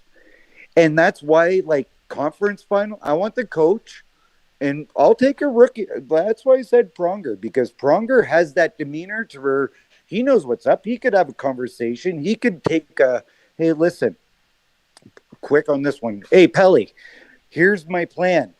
Plan A, plan B. You give them plan B, and that is the plan B of the idea, what you want to do with the team, but that is like I'm testing Pelly to see if he's a yes man. Does this team want to win or not? And you give him the junk that you know that you won't want to do. And he says, yep, I'll sign you to this. Okay. Before that, here's this. Here's my plan A, what I want to do with the team, Keith. And he looks over and says, even better. Okay. You just yes to the worst plan, and I finally gave you the A plan. You said yes to both. Are we in for winning? Because I'm not doing this coming in to where you're going to say yes, or when I hire, you're going to say no. This is show me this. I'll do the A plan, and I hear from nobody when it comes to anything. We are the richest team, this, that. The NHL is going to hurt this year in the playoffs. Oh, boy. Right? From this moment on, I signed this contract. I hired the rest of this fucking horizontal foundation you want to do. The GM, this, that, we will get rid of the coach together because it doesn't matter who gets rid of him. Pelly said the last conversation is going to be right now. Well, when Berube gets fired, there's no press conference sitting there. Well, we fired Berube. Would you like to speak? No, it could be Pelly. It could be fucking Haskins. It could be Brendan Pridham. Yes, we have 6 assistants. We have a farm team to build too, right? So 3-3-2-2 with a main GM. At the end of the day we need somebody with motivational skills. The coaching is for practice. We barely do that in a season. But I think DeBoer with 6 pitches, he has conference finals, a cup final. He has been with teams and did better with less. Right now, we just have Berube. He's a Tortorella, 3 pitches. That's why Tortorella don't have a contract. It's let me see what you do to get in. Let me see what you do here. Oh, here you go, Mitch Marner. Do whatever the fuck you want, because the first game we lost in overtime to Vancouver. And then, I don't know, I think they lost to wherever they want. The bottom line is these coaches right here, team motivation, look how hard it is for Toronto to fucking lose right now. It's unreal. Right? For these next few years, everybody judging their teams right now is sad. Like you said, with the West, we're 72 points or 78, 80 up there from an improvement from last year for teams to next year is going to be different. Because teams like Edmonton, one thing, to Edmonton, they have like $700K. Brendan Pridham let us have $35. To Jason Spezza, I'll retire right now if anybody claims me when I go through waivers for a paper transaction. Bottom line is, what would McDavid? Everybody's thinking McDavid did 2 years. Does he want to be there? No. But 2 years, Matthews' contract's up, but they're going to talk. McDavid knows that next year starts, they could talk about contract. What is their core for like? We had a guy in 6.7, Willie, then Marner, Tavares, Matthews, core 4, and Rielly at a 7.5. What? How? Anybody talk about that core 4 that has a few points ahead of Toronto over there? And they're old. They're older than Matthews, except for Bouchard, and he can make the Canadian team. Nurse, Draisaitl, McDavid taking 12.5 every fucking year.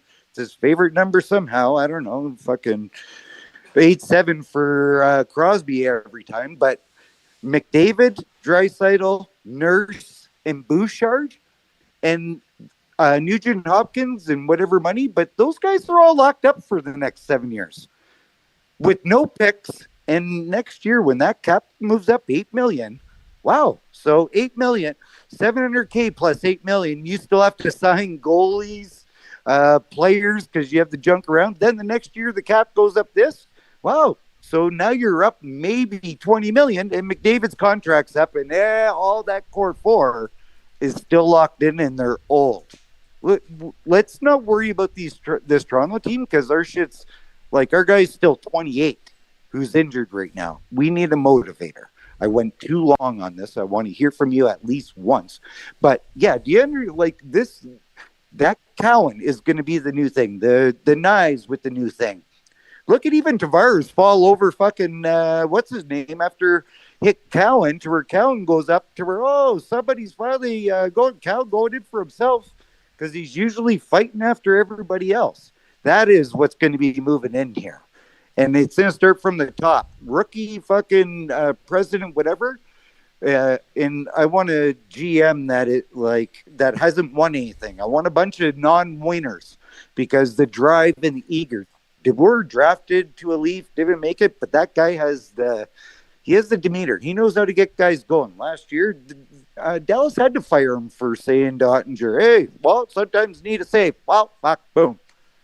Fired because he said it. Hey, Ottinger signed for the next bunch of years. DeBoer only has 1 year left on the contract. We're not getting rid of the goalies. They're too hard. By the way, Binnington is $6 million. Both of our goalies are 3 and change. Those don't have to be a worry about yet. Teams would kill to trade for Stolars for when he's healthy to play a half a season for what Ottawa needs with that price. They're in a luxury. Toronto has money saved, plus all the young croak defensemen,